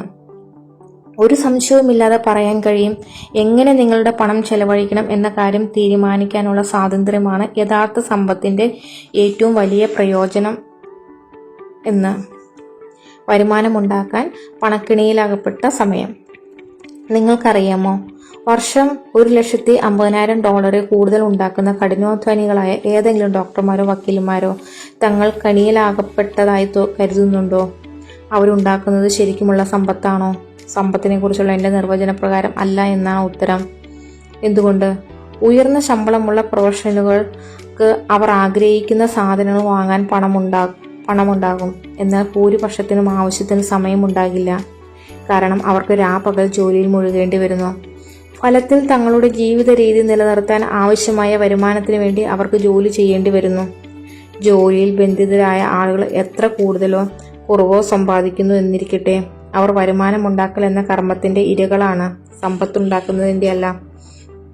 വരുമാനമുണ്ടാക്കുമ്പോൾ നിങ്ങൾ ഡോളറുകൾക്ക് വേണ്ടി സമയം വിൽക്കുകയാണ് ചെയ്യുന്നത്. അതിനർത്ഥം നിങ്ങൾ ജോലി ചെയ്തില്ലെങ്കിൽ നിങ്ങൾക്ക് പണം ഉണ്ടാക്കാൻ കഴിയില്ല എന്നാണ്. മണിക്കൂറിന് കുറഞ്ഞ ശമ്പളമായി ഏതാണ്ട് $7 കിട്ടുന്ന ഒരു തൂപ്പുകാരനാകട്ടെ, മണിക്കൂറിന് $5,000 സമ്പാദിക്കുന്ന ഒരു ഹൃദയ ശസ്ത്രക്രിയ വിദഗ്ധനാകട്ടെ, സമയത്തിന്റെ ഘടകത്തെ ഡോളറുകൾക്ക് വേണ്ടി വിൽക്കുന്നതിലൂടെയാണ് വരുമാനം ഉണ്ടാക്കുന്നത്. വരുമാന സൃഷ്ടി എന്നാൽ 10 മണിക്കൂർ ജോലി സമം 10 മണിക്കൂറിന്റെ ശമ്പളം എന്നാണ്. നിർഭാഗ്യവശാൽ വരുമാനമുണ്ടാക്കുക എന്നത് അവസാനിക്കാത്ത ദിനചര്യയാണ്. അതുകൊണ്ടാണ് വരുമാനമുണ്ടാക്കുന്നതിനെ ഞാൻ പണക്കെണിയിലകപ്പെട്ട സമയം എന്ന് വിശേഷിപ്പിച്ചത്. കഷ്ടമെന്ന് പറയട്ടെ, ഈ ദിനചര്യ നിന്നുപോയാൽ നിങ്ങളുടെ വരുമാനവും നിലയ്ക്കും. അതായത് ജോലി എടുക്കുന്നവർക്ക് രോഗമോ പരിക്കോ ഉണ്ടായാൽ അവർ വരുമാനമില്ലാതെ ചാമ്പലായി പോകും. വരുമാനവും ചെലവും തുല്യമായ ധനികനായ ഒരു മാതൃകാ പ്രൊഫഷണലിനെ എടുക്കുക. അദ്ദേഹത്തെ ജോൺ സ്മിത്ത് MD എന്ന് വിളിക്കാം. അദ്ദേഹത്തിന് $250,000 വാർഷിക വരുമാനമുണ്ട്. ഏതൊരാളുടെ നിലവാരം എടുത്താലും വർഷം $250,000 എന്നാൽ കൂടിയ അളവിലുള്ള പണം എന്നാണ് അർത്ഥം. എന്നാൽ വലിയ ശമ്പളമുള്ള പ്രൊഫഷണലുകൾക്ക് തങ്ങളുടെ ജീവിത രീതി നിലനിർത്താൻ സ്വന്തം വരുമാനത്തെ ആശ്രയിക്കേണ്ടി വരുമ്പോൾ അവർ പണക്കിണിക്ക് വേണ്ടി സമയം പാഴാക്കുന്നതിന്റെ ക്രൂരമായ ഇരകളായിത്തീരുന്നു. വർഷം $250,000 വരുമാനമുള്ള ഒരു പ്രൊഫഷണലിന്റെ ഒരു മാസത്തെ ചെലവ്. മൊത്തം വരുമാനം $250,000. 33% നികുതി വിഹിതം $82,500. ഒരു വർഷത്തെ അറ്റാദായം $1,67,500. പ്രതിമാസ വരുമാനം $14,000. പ്രതിമാസ ചെലവുകൾ: 2 ആഡംബര കാറുകളുടെ വായ്പ $1,000. തടാകക്കരയിലെ വീടിന്റെ പണയത്തുക $4,000. ഇൻഷുറൻസ്, ആയുസ്, ആരോഗ്യം, കാർ $1,500. സ്വകാര്യ സ്കൂളിൽ പഠിക്കുന്ന 2 കുട്ടികളുടെ ചെലവ് $1,500. പുറത്ത് ഭക്ഷണം, വിനോദം, സീസൺ ടിക്കറ്റ് $2,000. വർഷം 2 കുടുംബയാത്രകൾ $1,500. വസ്ത്രം, ആഭരണം, ഫർണിച്ചർ $500. പള്ളി സംഭാവന $500. Country club fees $500. സമ്പാദ്യം $1,000. ആകെ പ്രതിമാസ ചെലവ് $14,000. പ്രതിമാസ വരുമാനം $14,000. ബാക്കി തുക 0. താൽക്കാലിക വരുമാനത്തിന്റെ അടിമകൾ. നിങ്ങൾ കണ്ടതുപോലെ ഡോക്ടർ സ്മിത്ത് സുന്ദരമായ ഒരു ജീവിത രീതിയുള്ള ആളാണ്. ഒരു ആഡംബര കൺട്രി ക്ലബ്ബിൽ ചേരാനുള്ള പണം ഉണ്ടാക്കുന്നത് നമുക്ക് ഇഷ്ടമുള്ള കാര്യമാണ്. കോളറാഡോയിലേക്ക് ചിലവേറിയ ഒരു അവധിക്കാല യാത്രയോ കരീബിയയിലേക്ക് ഒരു ആഡംബര കപ്പൽ യാത്രയോ എല്ലാം നമുക്ക് ഇഷ്ടമാണ്. നമ്മളിൽ ഏറെ പേർക്കും സ്വപ്നം കാണാൻ കഴിയുന്ന ഒരു ജീവിത രീതി തീർച്ചയായും ഡോക്ടർ സ്മിത്തിനുണ്ടായിരിക്കാം. എന്നാൽ തൻ്റെ ഏറ്റവും അമൂല്യമായ വിലയാണ് അദ്ദേഹത്തിന് ഈ ജീവിത രീതിക്ക് വേണ്ടി നൽകേണ്ടി വന്നത്. കാരണം അദ്ദേഹം തൻ്റെ സ്വാതന്ത്ര്യം അതിനുവേണ്ടി പണയപ്പെടുത്തിയിരിക്കുകയാണ്. നിങ്ങൾക്കറിയാം, ഡോക്ടർ സ്മിത്തിന് താൽക്കാലിക വരുമാനമുണ്ട്, എന്നാൽ തനിക്കിഷ്ടമുള്ളതുപോലെ വരാനും പോകാനുമുള്ള സ്വാതന്ത്ര്യമില്ല. അദ്ദേഹം തൻ്റെ ജോലിയുമായി കെട്ടുപിടിഞ്ഞ് കിടക്കുകയാണ്. കാരണം അദ്ദേഹം തൻ്റെ ജീവിതശൈലിയുടെ അടിമയായി മാറിയിരിക്കുന്നു. ദിവസവും ഡോക്ടർ സ്മിത്തിന് ഓഫീസിൽ പോകണം, അദ്ദേഹത്തിന് ഇഷ്ടമുണ്ടായാലും ഇല്ലെങ്കിലും. ഡോക്ടർ സ്മിത്ത് പോയില്ലെങ്കിൽ അദ്ദേഹത്തിന് പണം കിട്ടില്ല. ഡോക്ടർ സ്മിത്തിന് പണം കിട്ടിയില്ലെങ്കിൽ കാർ വായ്പയോ വീടിന്റെ പണയത്തുകയോ ക്രെഡിറ്റ് കാർഡ് ബില്ലോ സ്വകാര്യ സ്കൂളിലെ ട്യൂഷൻ ഫീസോ അടയ്ക്കാനാകില്ല. നിരവധി പ്രൊഫഷനുകൾ ഏറെ നേരത്തെ തന്റെ ഹാർട്ട് അറ്റാക്കിന്റെ ഇരകളായി മാറുന്നതിൽ എന്താണ് അത്ഭുതം? സംഭവിക്കാൻ പോകുന്ന അപകടം. കൈകളിൽ സന്ധിവാദം ബാധിച്ച് ജോലി നിർത്തി വരുമാനം നഷ്ടമാകുന്ന ഉയർന്ന ശമ്പളക്കാരൻ ഒരു ഡോക്ടർ എന്ത് ചെയ്യും? ഒന്നുകൂടി വ്യക്തമായി പറഞ്ഞാൽ, ജോലി നിർത്തുന്നത് മൂലം വരുമാനം നഷ്ടമാകുന്ന അവസ്ഥയിൽ നിങ്ങൾ എന്ത് ചെയ്യും? അത് ഒടുക്കത്തെ ദുസ്വപ്നമായിരിക്കും. ഇതാണ് വരുമാന സൃഷ്ടിയുടെ പ്രശ്നം. അത് താൽക്കാലികമായിരിക്കും. ജോലി നിർത്തിയാൽ വരുമാനവും നിലയ്ക്കും. ജോലിയിൽ നിന്നല്ലാതെ നിങ്ങൾക്ക് മറ്റൊരു വരുമാനമില്ലെങ്കിൽ നിങ്ങൾ തകർന്നു പോകും. ബിസിനസ് വീക്ക് മാഗസിന്റെ അഭിപ്രായം അനുസരിച്ച് സാധാരണക്കാരനായ ഒരു തൊഴിലാളി തന്റെ സമ്പാദ്യവും വിരമിക്കുമ്പോൾ കിട്ടുന്ന ആനുകൂല്യങ്ങളും കൂട്ടിവെച്ചൊരു വീട് വാങ്ങാൻ ആയുസിന്റെ പാതിയും ചെലവഴിക്കേണ്ടി വരുന്നു. 6 മാസം പണിയില്ലാതിരുന്നാൽ ഇതെല്ലാം നഷ്ടമാകുകയും ചെയ്യും. ഭയാനകം തന്നെ അല്ലേ? സ്വാതന്ത്ര്യം ശിഷ്ട വരുമാനത്തിലൂടെ. ജോലിക്ക് പോകാതെ തന്നെ ഡോക്ടർ സ്മിത്തിന്റെ ജീവിത രീതി നമുക്ക് അനുഭവിക്കാൻ കഴിഞ്ഞാൽ അത് മഹത്തായ കാര്യമായിരിക്കില്ലേ? ഇതല്ലേ നിങ്ങളുടെ അന്തിമമായ സ്വപ്നം, ശരിയല്ലേ? ഭാഗ്യവശാൽ താൽക്കാലിക വരുമാനത്തിന് പുറമെ മറ്റൊരു തരം വരുമാനം കൂടിയുണ്ട്. ഇതിനെ ശിഷ്ട വരുമാനം എന്ന് പറയും. താൽക്കാലിക വരുമാനത്തിൽ നിന്ന് ഭിന്നമായി ജോലി ചെയ്താലും ഇല്ലെങ്കിലും നിങ്ങൾക്ക് ശിഷ്ട വരുമാനം ഉണ്ടാക്കാൻ കഴിയും. ശിഷ്ട വരുമാനം നിങ്ങളുടെ സമയത്തെ പണക്കെണിയിൽ അകപ്പെടുത്തില്ല. കാരണം അത് ഡോളറുകൾക്ക് വേണ്ടി സമയത്തെ വിൽക്കുന്നതിനെ ആശ്രയിച്ചല്ല ഇരിക്കുന്നത്. ശിഷ്ട വരുമാനം എങ്ങനെ ഉണ്ടാക്കാം? നമുക്ക് മറ്റൊരു സാങ്കല്പിക പ്രൊഫഷണലിനെ എടുക്കുക. നമുക്ക് അദ്ദേഹത്തെ ജോ ജോൺസ് എന്ന് വിളിക്കാം. ഡോക്ടർ സ്മിത്തിനെ പോലെ മിസ്റ്റർ ജോൺസിനും നല്ല വരുമാനമുള്ള പ്രാക്ടീസ് ഉണ്ട്. എന്നാൽ ഡോക്ടർ സ്മിത്തിൽ നിന്ന് വ്യത്യസ്തമായി മിസ്റ്റർ ജോൺസ് ശിഷ്ട വരുമാനത്തിന്റെ ശക്തി നന്നായി മനസ്സിലാക്കിയിട്ടുണ്ട്. തന്റെ വിജയകരമായ ജോലിയുടെ 40 വർഷം കൊണ്ട് മിസ്റ്റർ ജോൺസ് തന്റെ മൊത്ത വരുമാനത്തിന്റെ 10% മിച്ചം പിടിക്കുകയും അത് ബുദ്ധിപരമായി നിക്ഷേപിക്കുകയും ചെയ്തു. വിരമിച്ചപ്പോൾ മിസ്റ്റർ ജോൺസിന് മ്യൂച്വൽ ഫണ്ടിൽ $1.5 മില്യൺ നിക്ഷേപമുണ്ട്. വർഷം ഇതിന്റെ 10% സമ്പാദിക്കാനാവുന്നു. ഈ ശിഷ്ട വരുമാനം ഡോക്ടർ സ്മിത്തിന്റെ താൽക്കാലിക വരുമാനമായ $1,50,000 തുല്യമായ തുകയാണ്. ഇരുവരുടെയും വരുമാനങ്ങൾ തുല്യമാണെങ്കിലും ഇരുവരും വ്യത്യസ്ത മാർഗങ്ങളിലൂടെയാണ് സമ്പാദിച്ചത്. താഴെ കാണുന്ന പട്ടിക നോക്കൂ. നിങ്ങൾ സമയം സമാഹരിക്കുന്നു വേഴ്സസ് ശിഷ്ട വരുമാനം. ഡോളറിന് വേണ്ടി നിങ്ങൾ സമയം വിൽക്കുന്നു. ശിഷ്ട വരുമാനത്തിൽ നിങ്ങൾ സമയം സമാഹരിക്കുന്നു. പണം രേഖീയമായി വളരുന്നു. പണം പരിധികളില്ലാതെ വളരുന്നു. കഴിവില്ലാതാകുമ്പോൾ നിങ്ങളുടെ വരുമാനം നിലയ്ക്കുന്നു. വരുമാനം അനന്തമായി തുടരുന്നു. നിങ്ങൾക്ക് യഥാർത്ഥ സമ്പത്ത് ഉണ്ടാകുന്നില്ല. ഇഷ്ടവരുമാനത്തിൽ നിങ്ങൾക്ക് യഥാർത്ഥ സമ്പത്ത് ഉണ്ടാകുന്നു. നിങ്ങൾ സമയം സമാഹരിക്കുന്നതിനുള്ളിൽ സമയം നിങ്ങളുടെ സ്വന്തമല്ല. ശിഷ്ട വരുമാനത്തിൽ സമയത്തിന്റെ കാര്യത്തിൽ പൂർണ്ണ സ്വാതന്ത്ര്യം. നിങ്ങൾ സമയം സമാഹരിക്കുന്നതിൽ നിങ്ങൾ തളർന്നു വീഴുന്നു. ശിഷ്ട വരുമാനത്തിൽ നിങ്ങൾ മുന്നോട്ട് പോകുന്നു. ജോലി നിർത്തുമ്പോൾ വരുമാനവും നിലയ്ക്കുന്നു. നിങ്ങൾ സമയം സമാഹരിക്കുന്നതിലൂടെ. എന്നാൽ ശിഷ്ട വരുമാനത്തിൽ വരുമാനം വന്നുകൊണ്ടിരിക്കുന്നു. ഞാൻ നിങ്ങളോട് ചോദിക്കട്ടെ, ഏതുതരം വരുമാനമാണ് നിങ്ങൾ ആഗ്രഹിക്കുന്നത്? താൽക്കാലിക വരുമാനം അതോ ശിഷ്ട വരുമാനം? ഉത്തരം വ്യക്തമാണ്. യഥാർത്ഥ സമ്പത്തിന്റെ സൃഷ്ടി. സമ്പത്ത് സൃഷ്ടിക്കുന്നത് വരുമാനം ഉണ്ടാക്കുന്നതിന്റെ നേരെ എതിരാണത്. സമയത്തെ പണക്കെണിയിൽ അകപ്പെടുത്തിയിട്ടല്ല, സമയത്തെ ലിവറേജ് ചെയ്യുക എന്ന ആശയത്തിന് വിധേയമാക്കിയാണ്. യഥാർത്ഥ സമ്പത്ത് ആർജിക്കാനുള്ള ഒരേ ഒരു വഴി നിങ്ങളുടെ ലിവറേജ് ആക്കുകയാണ്. 10 മടങ്ങ് ആക്കുകയാണ്. എങ്ങനെയെന്ന് 10 മണിക്കൂർ ജോലി സമയം 100 മണിക്കൂറിന്റെ പ്രതിഫലം, അല്ലെങ്കിൽ 1000 മണിക്കൂറിന്റെ. നിങ്ങൾക്കറിയാമോ, സമ്പന്നർ കൂടുതൽ സമ്പന്നരാകുന്നത് സമയത്തിന് മേൽ അവരുടെ പണം നിക്ഷേപിച്ചാണ്. അതിലൂടെ വരുമാനം 10 മടങ്ങ് ആക്കുന്നതിന്റെ നേട്ടം കൊയ്യാൻ കഴിയുന്നു. ആദ്യത്തേതിൽ കാൽ വെച്ച് നിങ്ങൾക്ക് രണ്ടാമത്തേതിനെ മോഷ്ടിക്കാൻ കഴിയില്ല എന്ന് എന്റെ 2ാമത്തെ പുസ്തകത്തിൽ ഞാൻ ഒരു കാര്യം വ്യക്തമാക്കിയിട്ടുണ്ട്. മികച്ച ഒരു കോടീശ്വരൻ തന്റെ വരുമാനത്തിന്റെ 20% മാറ്റിവെച്ച് അവ ബുദ്ധിപൂർവ്വം വർഷങ്ങളോളം നിക്ഷേപിച്ചാണ് സമ്പത്ത് ആർജിക്കുന്നത്. ഇതാണ് സമ്പന്നനാകാനും സമ്പന്നനായി തുടരാനുമുള്ള വഴി. പണം മാറ്റിവെക്കുക, അത് മറ്റൊരു സമയത്തേക്ക് നിക്ഷേപിക്കുക. ഇതാണ് വരുമാനം ഉണ്ടാക്കലും സമ്പത്തുണ്ടാക്കലും തമ്മിലുള്ള വലിയ വ്യത്യാസം. വരുമാനം ഉണ്ടാക്കുന്നത് താൽക്കാലികമാണ്. ജോലി ചെയ്യണം, അല്ലെങ്കിൽ വരുമാനം ഉണ്ടാകില്ല. സമ്പത്തുണ്ടാക്കലാകട്ടെ സ്ഥിരമായതാണ്. നിങ്ങളുടെ വിലപ്പെട്ട സമയം പണക്കെണിക്കിരയാകുന്നതിൽ നിന്ന് നിങ്ങൾക്ക് രക്ഷപ്പെടാം.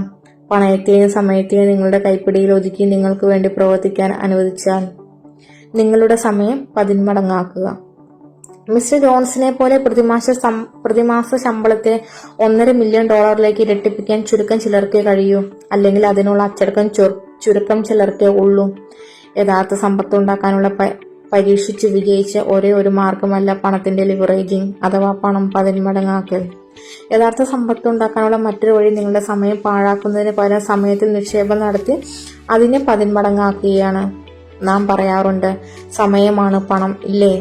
അതെ, ലിവറേജ് പ്രക്രിയയുടെ കരുത്ത് മൂലം ഈ പ്രസ്താവന ഇന്ന് മുമ്പത്തേക്കാൾ സത്യമായി വന്നിരിക്കുന്നു. നമുക്കെല്ലാവർക്കും ഒരേ അളവിൽ പണം ഉണ്ടായിരിക്കില്ല എന്നത് യാഥാർത്ഥ്യമാണ്. അതേപോലെ യാഥാർത്ഥ്യമാണ് നമുക്ക് ഏവർക്കും ഒരേ അളവിൽ സമയം ഉണ്ടായിരിക്കില്ല എന്നതും. ഞാൻ ഒരു കാര്യം വ്യക്തമാക്കട്ടെ. സമ്പത്തുണ്ടാക്കാൻ പണം നിക്ഷേപിക്കുന്നതിനുള്ള മാർഗത്തെ പറ്റിയല്ല ഈ പുസ്തകം. മറിച്ച് സമ്പത്തുണ്ടാക്കാൻ നിങ്ങളുടെ സമയം എങ്ങനെ നിക്ഷേപിക്കാം എന്നതിനെക്കുറിച്ചാണ്. കാരണം കൃത്യമായി നിക്ഷേപിക്കുകയാണെങ്കിൽ പണത്തിന് തുല്യമാണ് സമയവും. ഒരാൾ കോടീശ്വരനോ യാചകനോ ആയിക്കൊള്ളട്ടെ, നമുക്ക് ഏവർക്കും തുല്യ അളവിലാണ് സമയം. ദിവസം 24 മണിക്കൂർ, ഒരാഴ്ച 168 മണിക്കൂർ, മാസം 672 മണിക്കൂർ, വർഷം 8064 മണിക്കൂർ. സമ്പത്ത് ഉണ്ടാക്കാനുള്ള താക്കോൽ സമയം കൂടുതൽ ഉണ്ടാക്കുക എന്നതല്ല, കാരണം അത് അസാധ്യമാണ്. മറിച്ച് നമ്മുടെ കൈവശമുള്ള സമയത്തിന്റെ എല്ലാ നേട്ടങ്ങളും പൂർണ്ണമായും ഉപയോഗപ്പെടുത്തുക എന്നതാണ്. ഇതിനോട് നിങ്ങൾ യോജിക്കുന്നില്ലേ? ഭാഗ്യവശാൽ നമുക്ക് ഏവർക്കും ഇന്ന് നമ്മുടെ സമയം ഒരേ അളവിലാണ് ഉള്ളത് എങ്കിൽ പോലും ഇരട്ടിപ്പിക്കാൻ വഴികളുണ്ട്. അതിലൂടെ യഥാർത്ഥ സമ്പത്ത് ഉണ്ടാക്കാനും. നമ്മളുടെ കൈവശമുള്ള കുറഞ്ഞ പണം ഇരട്ടിപ്പിക്കാതെ തന്നെ കൂടുതൽ സമയം ചെലവാക്കി കുറച്ച് ഡോളറുകൾ ഉണ്ടാക്കുന്ന രേഖീയമായ സംവിധാനത്തിന് പകരം കുറഞ്ഞ സമയം ചെലവാക്കി കൂടുതൽ ഡോളറുകൾ ഉണ്ടാക്കാനുള്ള ലിവറേജ് സംവിധാനം ഭാഗ്യവശാൽ ഇന്ന് നമുക്കുണ്ട്. നിങ്ങളുടെ സമയവും പരിശ്രമവും ഇരട്ടിയാക്കാനുള്ള ലളിതവും പകർത്താവുന്നതുമായ സംവിധാനം ഭാഗ്യവശാൽ ഇന്നുണ്ട്. ഇത് ആർക്കും അനുകരിക്കാവുന്നതുമാണ്. നിങ്ങൾ തെറ്റായ സംവിധാനത്തെയാണോ പകർത്തുന്നത്? നമ്മളിൽ ഏറെ പേരും ഡുപോൺ, റോക്ക്ഫെല്ലർ തുടങ്ങിയ പേരുകളുമായല്ല ജനിച്ചത് എന്ന യാഥാർത്ഥ്യം അഭിമുഖീകരിച്ചേ പറ്റൂ. ബിൽഗേറ്റ്സിനെ പോലെ ചക്ക് ഫിനിയെ പോലെയുള്ള പ്രതിഭാശാലികളുമായിട്ടല്ല ജനിച്ചത്. നമുക്ക് ടൈഗർ വുഡിന്റെയോ ആഞ്ചലിന ജോളിയുടെയോ കഴിവുകളൊന്നുമില്ല. ജീവിതമെന്ന ലോട്ടറി അടിക്കുമ്പോഴാണ് സമ്പത്ത് ഉണ്ടാകുക എന്നാണ് നാം സാധാരണ കരുതിയിരിക്കുന്നത്. ഇത് അതീവ പ്രതിഭാശാലികളെയോ അതിയായി അനുഗ്രഹിക്കപ്പെട്ടവരെയോ സംബന്ധിച്ച് ശരിയാണ്. എന്നെയും നിങ്ങളെയും പോലെ സാധാരണ ജനങ്ങളെ സംബന്ധിച്ച് തീർച്ചയായും ശരിയല്ല. അത് അസംബന്ധമാണ്. അത്തരം പരിമിത ചിന്തയുടെ വഴിയിലൂടെ നാം പോകരുത്. അത് വെറും പാഴ് ചിന്തയാണ്. ഇത്ര നെഗറ്റീവ് ചിന്തകളെ ഇപ്പോൾ തന്നെ ചവറ്റുകുട്ടയിലേക്ക് എറിയൂ. ഭൂരിപക്ഷം ജനങ്ങളും വിചാരിക്കുന്നത് തങ്ങൾക്ക് സമ്പത്തുണ്ടാക്കാൻ കഴിയില്ല എന്നാണ്. എന്നാൽ യഥാർത്ഥത്തിൽ അവർക്കതിന് കഴിയും. ഭൂരിപക്ഷത്തിനും ശരിയായ സമ്പത്തുണ്ടാക്കാൻ കഴിയാത്തത് സമ്പത്തുണ്ടാക്കാനുള്ള സംവിധാനം അവർക്ക് പകർത്താൻ കഴിയും എന്നതിനെക്കുറിച്ച് അവർ ബോധവാന്മാരല്ലാത്തത് കൊണ്ടാണ്. മറ്റൊരു വിധത്തിൽ പറഞ്ഞാൽ നമ്മളിൽ ഏറെ പേരും തെറ്റായ പ്ലാനുകളാണ് അനുകരിക്കുന്നത്.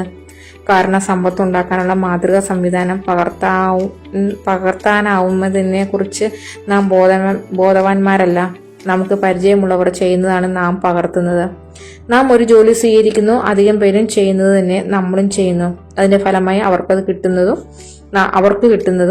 തന്നെ നമുക്കും കിട്ടുന്നു. ജോലിയെ ആക്രമിക്കുകയല്ല. ജോലിയെ ഞാൻ അടിച്ചു വീഴ്ത്തുകയാണെന്ന് കരുതരുത്. ജോലിയിലൂടെ കിട്ടുന്ന പ്രതിഫലത്തെയാണ് ഞാൻ അടിച്ചു വീഴ്ത്തുന്നത്. ജോലിയിലൂടെ യഥാർത്ഥ സമ്പത്ത് ഉണ്ടാക്കാൻ കഴിയാമായിരുന്നുവെങ്കിൽ ജോലി സ്വീകരിക്കുക എന്ന് നിങ്ങളോട് പറയുന്ന ആദ്യത്തെ ആളാകും ഞാൻ. പക്ഷെ അതിന് കഴിയില്ല. അത് കഠിനമായൊരു യാഥാർത്ഥ്യമാണ്. അനുകരിക്കൂ എക്സ്പോണൻഷ്യൽ വളർച്ചയെ, രേഖീയ വളർച്ചയെ അല്ല. വരുമാനം ഉണ്ടാക്കുന്ന സംവിധാനങ്ങളെ അനുകരിച്ചതുകൊണ്ട് നിങ്ങൾ ശരിയായ സമ്പത്ത് ഉണ്ടാക്കാനാകില്ല. കാരണം വരുമാന സൃഷ്ടി എന്നത് രേഖീയമായ വളർച്ച അടിസ്ഥാനമാക്കിയുള്ളത് ആണ്. ലിവറേജ് വളർച്ച അധിഷ്ഠിതമായ സമ്പത്തുൽപാദനത്തിന് നേരെ എതിരാണ് രേഖീയ വളർച്ച. രേഖീയ വളർച്ചയുടെ പരിമിതികൾ നമ്മൾ അടുത്ത അധ്യായത്തിൽ സൂക്ഷ്മമായി വിലയിരുത്തും. യഥാർത്ഥ സമ്പത്തുണ്ടാക്കുന്നതിന് എന്തുകൊണ്ട് ലിവറേജ് വളർച്ചാ സംവിധാനത്തെ അനുകരിക്കണം എന്ന് നാം ചർച്ച ചെയ്യും. അധ്യായം 3. രേഖീയ വളർച്ച. ഡോളറിന് വേണ്ടി സമയം വിൽക്കുന്നു. ദിവസവും ജോലിയെടുക്കൂ, ഉണക്കപ്പുല്ലിൽ ജീവിക്കൂ. നിങ്ങൾ മരിച്ചാൽ പ്രതീക്ഷാ താരകമായി ആകാശത്തുദിക്കൂ. ജോ ഹിൽ, യൂണിയൻ ഓർഗനൈസർ, 1920.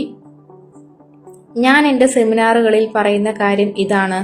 കൂടുതൽ ജോലിക്കാർക്കും 40-40-40 പ്ലാനാണുള്ളത്. അവർ ഒരാഴ്ച 40 മണിക്കൂർ ജോലി ചെയ്യും. 40 വർഷങ്ങൾ കഴിഞ്ഞ് വിരമിക്കുമ്പോൾ അവർക്കൊരു യാത്രയയപ്പും ഡിന്നറും $40 വാച്ചും കിട്ടും. അതിവേഗം മാറിക്കൊണ്ടിരിക്കുന്ന നമ്മുടെ ലോകത്ത് മറ്റു നിരവധി കാര്യങ്ങളെപ്പോലെ 40-40-40 പ്ലാനും കാലഹരണപ്പെട്ടിരിക്കുകയാണ്.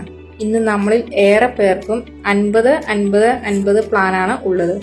ആഴ്ചയിൽ 50 മണിക്കൂർ ജോലി, വർഷം 50 ആഴ്ച, 50 വർഷങ്ങൾ, എന്നിട്ട് വിരമിക്കുന്നു. ഇന്ന് ജീവിക്കാൻ കഴിയാത്ത ബാക്കി 50%. പണത്തിന് വേണ്ടി സമയം ഒരു ട്രെഡ്മിൽ. വരുമാനമുണ്ടാക്കാനുള്ള വിദ്യയ്ക്ക് മികച്ച ഉദാഹരണമാണ് 50-50-50 പ്ലാൻ. കാരണം അത് രേഖീയമായ വളർച്ചയെ അടിസ്ഥാനമാക്കിയിട്ടുള്ളതാണ്. വരുമാനത്തിന്റെ രേഖീയ വളർച്ച കണക്കുകൂട്ടാൻ എളുപ്പമാണ്. H മണിക്കൂറിൽ കിട്ടുന്ന വേതനം ഇൻറ്റു N എത്ര മണിക്കൂർ ജോലി ചെയ്യുന്നു ഈക്വൽ ടു I വരുമാനം. രേഖീയം എന്നതിന്റെ നിർവചനം ഇതാണ്. നൽകുന്നതിന് ആനുപാതികമായി കിട്ടും. സാധാരണക്കാരന്റെ ഭാഷയിൽ പറഞ്ഞാൽ ഒട്ടും കൂടുതലുമില്ല കുറവുമില്ല. വരുമാനത്തിന്റെ രേഖീയ വളർച്ചയിൽ സമയത്തിന്റെ ഒരു യൂണിറ്റിന് സമമായിരിക്കും പണത്തിന്റെ ഒരു യൂണിറ്റ്. അതുകൊണ്ട് രേഖീയ വളർച്ചയിൽ അധിഷ്ഠിതമായ വരുമാനം കൂട്ടണമെങ്കിൽ നാം കൂടുതൽ മണിക്കൂറുകൾ ജോലി ചെയ്യണം. ഒറ്റ നോട്ടത്തിൽ രേഖീയ വളർച്ച ആകർഷകമാണെന്ന് തോന്നാം. അത് മണിക്കൂറിലെ അധ്വാനത്തിന് നല്ല ശമ്പളം നൽകുന്നു. എന്നാൽ രേഖീയ വളർച്ചയുടെ അടിസ്ഥാനത്തിലുള്ള ശമ്പളത്തിന്റെ കാര്യത്തിൽ ഒരു പ്രശ്നമുണ്ട്. വരുമാനത്തിന് എപ്പോഴും പരിധി ഉണ്ടായിരിക്കും, മണിക്കൂറിൽ എത്ര സമ്പാദിച്ചാലും. പെയിന്ററും പ്രൊഫഷണലും. രേഖീയ വളർച്ചയുടെ പരിമിതികൾ കാണിക്കാൻ എൻ്റെ പരിചയത്തിലുള്ള 2 വ്യത്യസ്ത തൊഴിലുകൾ എടുക്കുന്നവരെക്കുറിച്ച് പറയാം. ഒരു ഹൗസ് പെയിന്ററും ഒരു ഡോക്ടറും. ഗാരി എന്നാണ് പെയിന്ററുടെ പേര്. ഫ്ലോറിഡയിലെ ക്ലിയർ വാട്ടറിൽ എൻ്റെ വീടിനടുത്ത് ചെറിയൊരു പെയിന്റിംഗ് വാൾപേപ്പർ കച്ചവടമുണ്ട് ഗാരിക്ക്. ഗാരി കഠിനാധ്വാനിയാണ്. അതിരാവിലെ ജോലി തുടങ്ങും, ഇരുട്ടും വരെ നീളും. കഴിയുന്നിടത്തോളം വാരാന്ത്യങ്ങളിലും ജോലി ചെയ്യും. ഗാരി ഒരു ജോലിക്ക് ശ്രമിച്ചപ്പോൾ മണിക്കൂറിൽ $30 കിട്ടുക എന്നറിഞ്ഞു. പക്ഷേ യാത്രാസമയം, ചെലവ്, ഇൻഷുറൻസ്, നികുതി തുടങ്ങിയവ കൂട്ടി നോക്കിയപ്പോൾ മണിക്കൂറിൽ $20 കിട്ടൂ.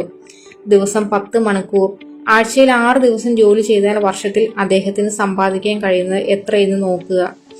1 × $20 ഈക്വൽ ടു $20 ആഴ്ചയിൽ. ആഴ്ചയിൽ 60 മണിക്കൂർ ഈക്വൽ ടു $1200 ആഴ്ചയിൽ. വർഷം 50 ആഴ്ച ഈക്വൽ ടു $60,000 വർഷത്തിൽ. വർഷത്തിൽ $60,000 എന്നത് തള്ളിക്കളയേണ്ട സംഖ്യയല്ല. നിരവധി പേർ വർഷത്തിൽ $60,000 ഉണ്ടാക്കാൻ ആഗ്രഹിക്കുന്നുമുണ്ട്. എന്നാൽ വർഷത്തിൽ കിട്ടുന്ന ഈ തുകയുമായി ഗാരി കഴിഞ്ഞുകൂടണം. അതിന് അയാൾ നൽകേണ്ടി വരുന്ന വില കൂടി നോക്കുക.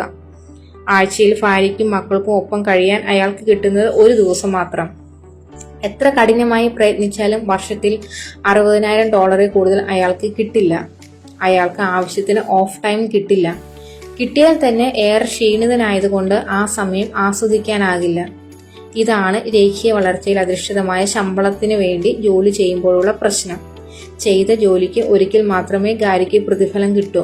അതിനർത്ഥം ഗാരിക്ക് അവസാനത്തെ ചെക്ക് കിട്ടുമ്പോൾ അദ്ദേഹം പണത്തിന് വേണ്ടിയുള്ള സമയ ട്രെഡ്മില്ലിന്റെ പുറകിലായിരിക്കും. പ്രൊഫഷണലുകൾ കൂടുതൽ കൂലി കിട്ടുന്ന ഹൗസ് പെയിന്റർമാരെക്കാൾ ഒട്ടും വലിയവരല്ല. ജോൺ സ്മിത്ത് MD ഒന്നുകൂടി മടങ്ങുക.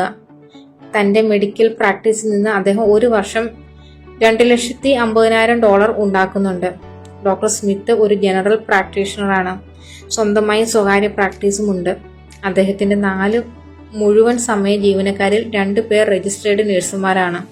ഡോക്ടർ സ്മിത്ത് രോഗികളെ പ്രത്യേകമായാണ് കാണുക. അതുകൊണ്ട് അദ്ദേഹത്തിന് ദിവസം 8 മണിക്കൂർ, ആഴ്ചയിൽ 6 ദിവസം ജോലി ചെയ്യേണ്ടി വരുന്നു. കൂടാതെ ദിവസവും 2 മണിക്കൂർ പേപ്പർ വർക്കുകൾ വേണ്ടിവരും. മാസത്തിൽ 2 ഞായറാഴ്ചകൾ ജോലി സംബന്ധമായ മറ്റു കാര്യങ്ങൾക്കും നീക്കി വെക്കേണ്ടി വരും. തന്റെ വരുമാനം വർദ്ധിപ്പിക്കണമെങ്കിൽ ഡോക്ടർ സ്മിത്തിന് തന്റെ ജോലി സമയം കൂട്ടിയേ തീരൂ. എന്നാൽ ഇപ്പോൾ തന്നെ ദിവസം 10 മണിക്കൂർ ജോലി ചെയ്യുന്നത് കൊണ്ട് ഏറെ ക്ഷീണിതനായാണ് വീട്ടിലെത്തുക. കുട്ടികളെ ഹോംവർക്കിൽ സഹായിക്കാനോ മക്കൾക്കൊപ്പം ഫുട്ബോൾ കളിക്കാനോ കഴിയാറില്ല. അതുകൊണ്ട് തന്നെ ജോലിക്ക് ഇനിയും സമയം നീട്ടിവെക്കാനാകില്ല. അദ്ദേഹം ജോലിയുടെ അടിമയാണ്. ശരിയാണ്, ഡോക്ടർ സ്മിത്ത് ധാരാളം പണം ഉണ്ടാക്കുന്നുണ്ട്. എന്നാൽ ശരിക്കും അദ്ദേഹം POW ആണ്, ജോലിയുടെ തടവുകാരൻ, പ്രിസണർ ഓഫ് വർക്ക്. അദ്ദേഹം ഒരു കെണിയിലാണ്. അതിന്റെ അസ്വസ്ഥതയുമുണ്ട്, ദേഷ്യമുണ്ട്, അസന്തുഷ്ടിയുണ്ട്. എന്നാൽ എന്ത് ചെയ്യണമെന്ന് അദ്ദേഹത്തിന് അറിയില്ല. അതുകൊണ്ട് അദ്ദേഹം ജോലിയിലേക്ക് തന്നെ മടങ്ങി വരുന്നു. ഡോളറുകൾക്ക് വേണ്ടി വിലക്കപ്പെട്ട സമയം വിൽക്കുന്നു. എല്ലാം ശരിയാകുമെന്ന് വിശ്വസിച്ചുകൊണ്ട് ഹൃദയം കൊണ്ട് അദ്ദേഹത്തിന് അറിയാം ഇല്ലെന്ന്. വരുമാനത്തിൽ അധിഷ്ഠിതമായ രേഖീയ വളർച്ചയുടെ പ്രശ്നമാണിത്. നിങ്ങൾ ജോലി ചെയ്തില്ലെങ്കിൽ അത് തീരാതെ കിടക്കും. ജോലി തീർന്നില്ലെങ്കിൽ നിങ്ങൾക്ക് ശമ്പളം കിട്ടില്ല. അതുകൊണ്ട് ശമ്പളം കിട്ടണമെങ്കിൽ നിങ്ങൾ വീണ്ടും വീണ്ടും ജോലി ചെയ്തുകൊണ്ടിരിക്കണം. രോഗം വന്നോ മുറിവേറ്റോ ജോലിക്ക് പോകാൻ കഴിയാത്ത സാഹചര്യം നമ്മുടെ ഡോക്ടർക്കും പെയിന്റർക്കും ദൈവം വരുത്താതിരിക്കട്ടെ. നിങ്ങളുടെ ട്രെഡ്മിൽ എന്താണ് തരുന്നത്? നിങ്ങൾക്ക് എങ്ങനെയാണ്? നിങ്ങൾക്ക് സമയത്തിന്റെയും പണത്തിന്റെയും ട്രെഡ്മില്ലാണോ? ആണെങ്കിൽ നിങ്ങളുടെ ട്രെഡ്മിൽ നിങ്ങൾക്ക് തരുന്നത് എന്താണ്? പരേഡ് മാഗസിൻ അതിന്റെ വാർഷിക റിപ്പോർട്ടിൽ സൂചിപ്പിച്ച തൊഴിലുകളുടെ ഒരു പട്ടികയും അതിൽ നിന്ന് വർഷം തോറും ലഭിക്കുന്ന ശരാശരി ശമ്പളവും താഴെ കൊടുക്കുന്നു. നിങ്ങളുടെ വാർഷിക വരുമാനവും ഈ തൊഴിലുകളുടെ വരുമാനവും തമ്മിൽ താരതമ്യപ്പെടുത്തുക. 2008 USA തൊഴിലുകളിൽ നിന്നുള്ള ശരാശരി ശമ്പളം. തൊഴിൽ: ആശുപത്രി കാവൽക്കാരൻ, വാർഷിക ശമ്പളം 21,000. ഹൈസ്കൂൾ അധ്യാപകൻ 46,500. കോർപ്പറേറ്റ് അഭിഭാഷകൻ 91,500. Secretary 29,000. Sales clerk 21,500. American president 4 ലക്ഷം. Newspaper reporter 38,500. Travel agent 30,000. Physician 1,44,000. മന്ത്രി 42,000. അക്കൗണ്ടന്റ് 44,500. അമേരിക്കയിലെ കുടുംബങ്ങളുടെ ശരാശരി വരുമാനം $48,000. മറ്റു രാജ്യങ്ങളിലെ തൊഴിലുകളിൽ നിന്ന് ലഭിക്കുന്ന ശമ്പളവുമായി നിങ്ങളുടെ ശമ്പളം താരതമ്യപ്പെടുത്തുമ്പോൾ അത്ഭുതം തോന്നുന്നുണ്ടോ? എന്നാൽ നിങ്ങളുടെ വാർഷിക വരുമാനവും വൻകിട കമ്പനികളുടെ CEOമാരുടെ ശമ്പളവും തമ്മിൽ താരതമ്യം ചെയ്താൽ ഇതിലും വലിയ അത്ഭുതമുണ്ടാകും. 2008 CEOയ്ക്കും ഒരു സാധാരണ തൊഴിലാളിക്കും ലഭിച്ച ശമ്പളത്തിന്റെ താരതമ്യം നോക്കുക. തൊഴിലാളിയുടെ ശമ്പളം $35,000. CEOയുടെ ശമ്പളം $10.5 മില്യൺ. 2008 സിഇഒയുടെ ശമ്പളം $10.5 മില്യൺ. തൊഴിലാളിയുടെ ശമ്പളം $35,000. അനുപാതം 300-1. എങ്ങനെയാണ് ഒരു കമ്പനിയിലെ ഒരാൾക്ക് $10.5 മില്യൺ പദവിയിൽ താഴെയുള്ള അതേ കമ്പനിയിലെ മറ്റൊരാൾക്ക് $30,000 കമ്പനി വിലയിടുന്നത് എന്നത് വിസ്മയകരമാണ്. എന്തുകൊണ്ടാണ് ഇങ്ങനെ സംഭവിക്കുന്നത്? നിങ്ങൾ സ്വയം ചോദിക്കുക.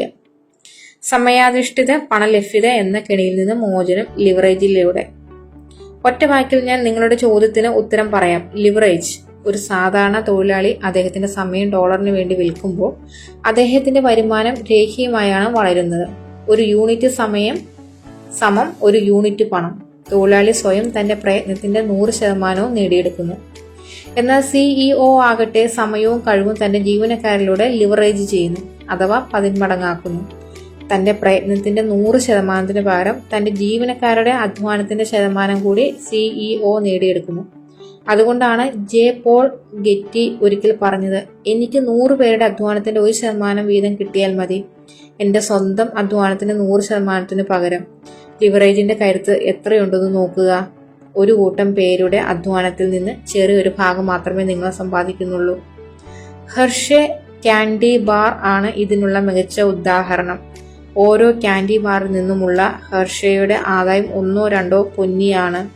എന്നാൽ വർഷം തോറും ലോകമെങ്ങും കോടിക്കണക്കിന് ക്യാൻഡി ബാറുകളാണ് വിൽക്കുന്നത്. അതിലൂടെ വർഷം തോറും $1 ബില്യൺ ലാഭമാണ് കമ്പനി ഉണ്ടാക്കുന്നത്. അങ്ങനെയാണ് ഹെർഷെയുടെ CEO കോടികൾ ഉണ്ടാക്കുന്നത്. സന്യാസിയും അർക്കവാളും. ഒരു സന്യാസിയുടെയും അർക്കവാളിന്റെയും കഥയിലൂടെ ലിവറേജ് എന്ന ആശയം വിശദീകരിക്കാം. ഒരിക്കൽ മലമുകളിലെ ഗുഹയിൽ നിന്ന് വൃദ്ധനായ സന്യാസി പുറത്തിറങ്ങി ഒരു അറക്കവാൾ വാങ്ങാൻ അടുത്തുള്ള കടയിലേക്ക് നടന്നു. ഞാൻ ഗുഹ വിട്ട് പുറത്തിറങ്ങിയാണ്. സ്വന്തമായി ഒരു വീട് പണിയണം, കടക്കാരനോട് അഭിമാനത്തോടെ സന്യാസി പറഞ്ഞു. നിങ്ങളുടെ കയ്യിലെ ഏറ്റവും നല്ല അറക്കവാൾ എനിക്ക് വേണം. വില പ്രശ്നമല്ല, സന്യാസി കൂട്ടിച്ചേർത്തു. കടക്കാരൻ ഉടൻ ഗോഡൌണിലേക്ക് പോയി തിളങ്ങുന്നൊരു അറക്കവാളുമായി തിരിച്ചെത്തി. വിപണിയിലുള്ള ഏറ്റവും നല്ല അറക്കവാളാണിത്, ആത്മവിശ്വാസത്തോടെ കടക്കാരൻ പറഞ്ഞു. കത്തി കൊണ്ട് വെണ്ണ മുറിക്കുന്നത് പോലെ ഇതുകൊണ്ട് നിങ്ങൾക്ക് മരങ്ങൾ മുറിക്കാം. ഒരു മാസം കൊണ്ട് മുറിക്കാവുന്ന തടി ഒരു ദിവസം കൊണ്ട് മുറിക്കാം. ഇല്ലെങ്കിൽ ഇതിന്റെ പണം ഞാൻ തിരിച്ചു തരും. കടക്കാരന്റെ വാക്കുകളിൽ ആവേശഭരിതനായ സന്യാസി അറക്കവളം വില കൊടുത്തു വാങ്ങി. അതിന്റെ കൈപ്പിടിയിൽ പിടിച്ച് അദ്ദേഹം മലയെ ലക്ഷ്യമാക്കി നടന്നു. ഒരു മാസം കഴിഞ്ഞു. കടക്കാരൻ കടയിൽ സാധനങ്ങൾ അടുക്കി വെക്കുമ്പോൾ അന്തരീക്ഷത്തിൽ ചാട്ട വീശും പോലെ സന്യാസിയുടെ ശബ്ദം ഒഴുകി വന്നു. ഹേ, ഞാൻ ഈ അറക്കവാൾ തിരിച്ചു തരാൻ വന്നതാണ്. നിങ്ങൾ പറഞ്ഞതുപോലെ എന്റെ പണം തിരിച്ചു തരൂ. സന്യാസിയെ കണ്ട കടക്കാരൻ ഞെട്ടി. ആഴ്ചകളായി അദ്ദേഹം ഉറങ്ങിയ മട്ടില്ല. വസ്ത്രത്തിൽ നിറയെ രക്തവും വിയർപ്പും. കഠിനാധ്വാനത്തിന് ശേഷം ജീവശവമായിട്ടാണ് തിരിച്ചു വന്നിരിക്കുന്നത്. എന്താണ് സംഭവിച്ചത്? കടക്കാരൻ വിക്കി ചോദിച്ചു. നിങ്ങളെ കാണാൻ വയ്യ, ഭയങ്കരം. എല്ലാ ശക്തിയും സംഭരിച്ച സന്യാസി ആ അറക്കവാൾ കടയുടെ കൗണ്ടറിൽ വെച്ചു. എന്നിട്ട് മുരുണ്ടു. എന്ത് നശിച്ച വാളാണ് നിങ്ങൾ എനിക്ക് തന്നത്? ഒരു മാസം കൊണ്ട് മുറിക്കാവുന്ന മരം ഒരു ദിവസം കൊണ്ട് മുറിക്കാമെന്നല്ലേ നിങ്ങൾ പറഞ്ഞത്? 30 ദിവസമായി ഞാൻ ഈ സൂത്രപ്പണി യന്ത്രം ഉപയോഗിക്കുന്നു.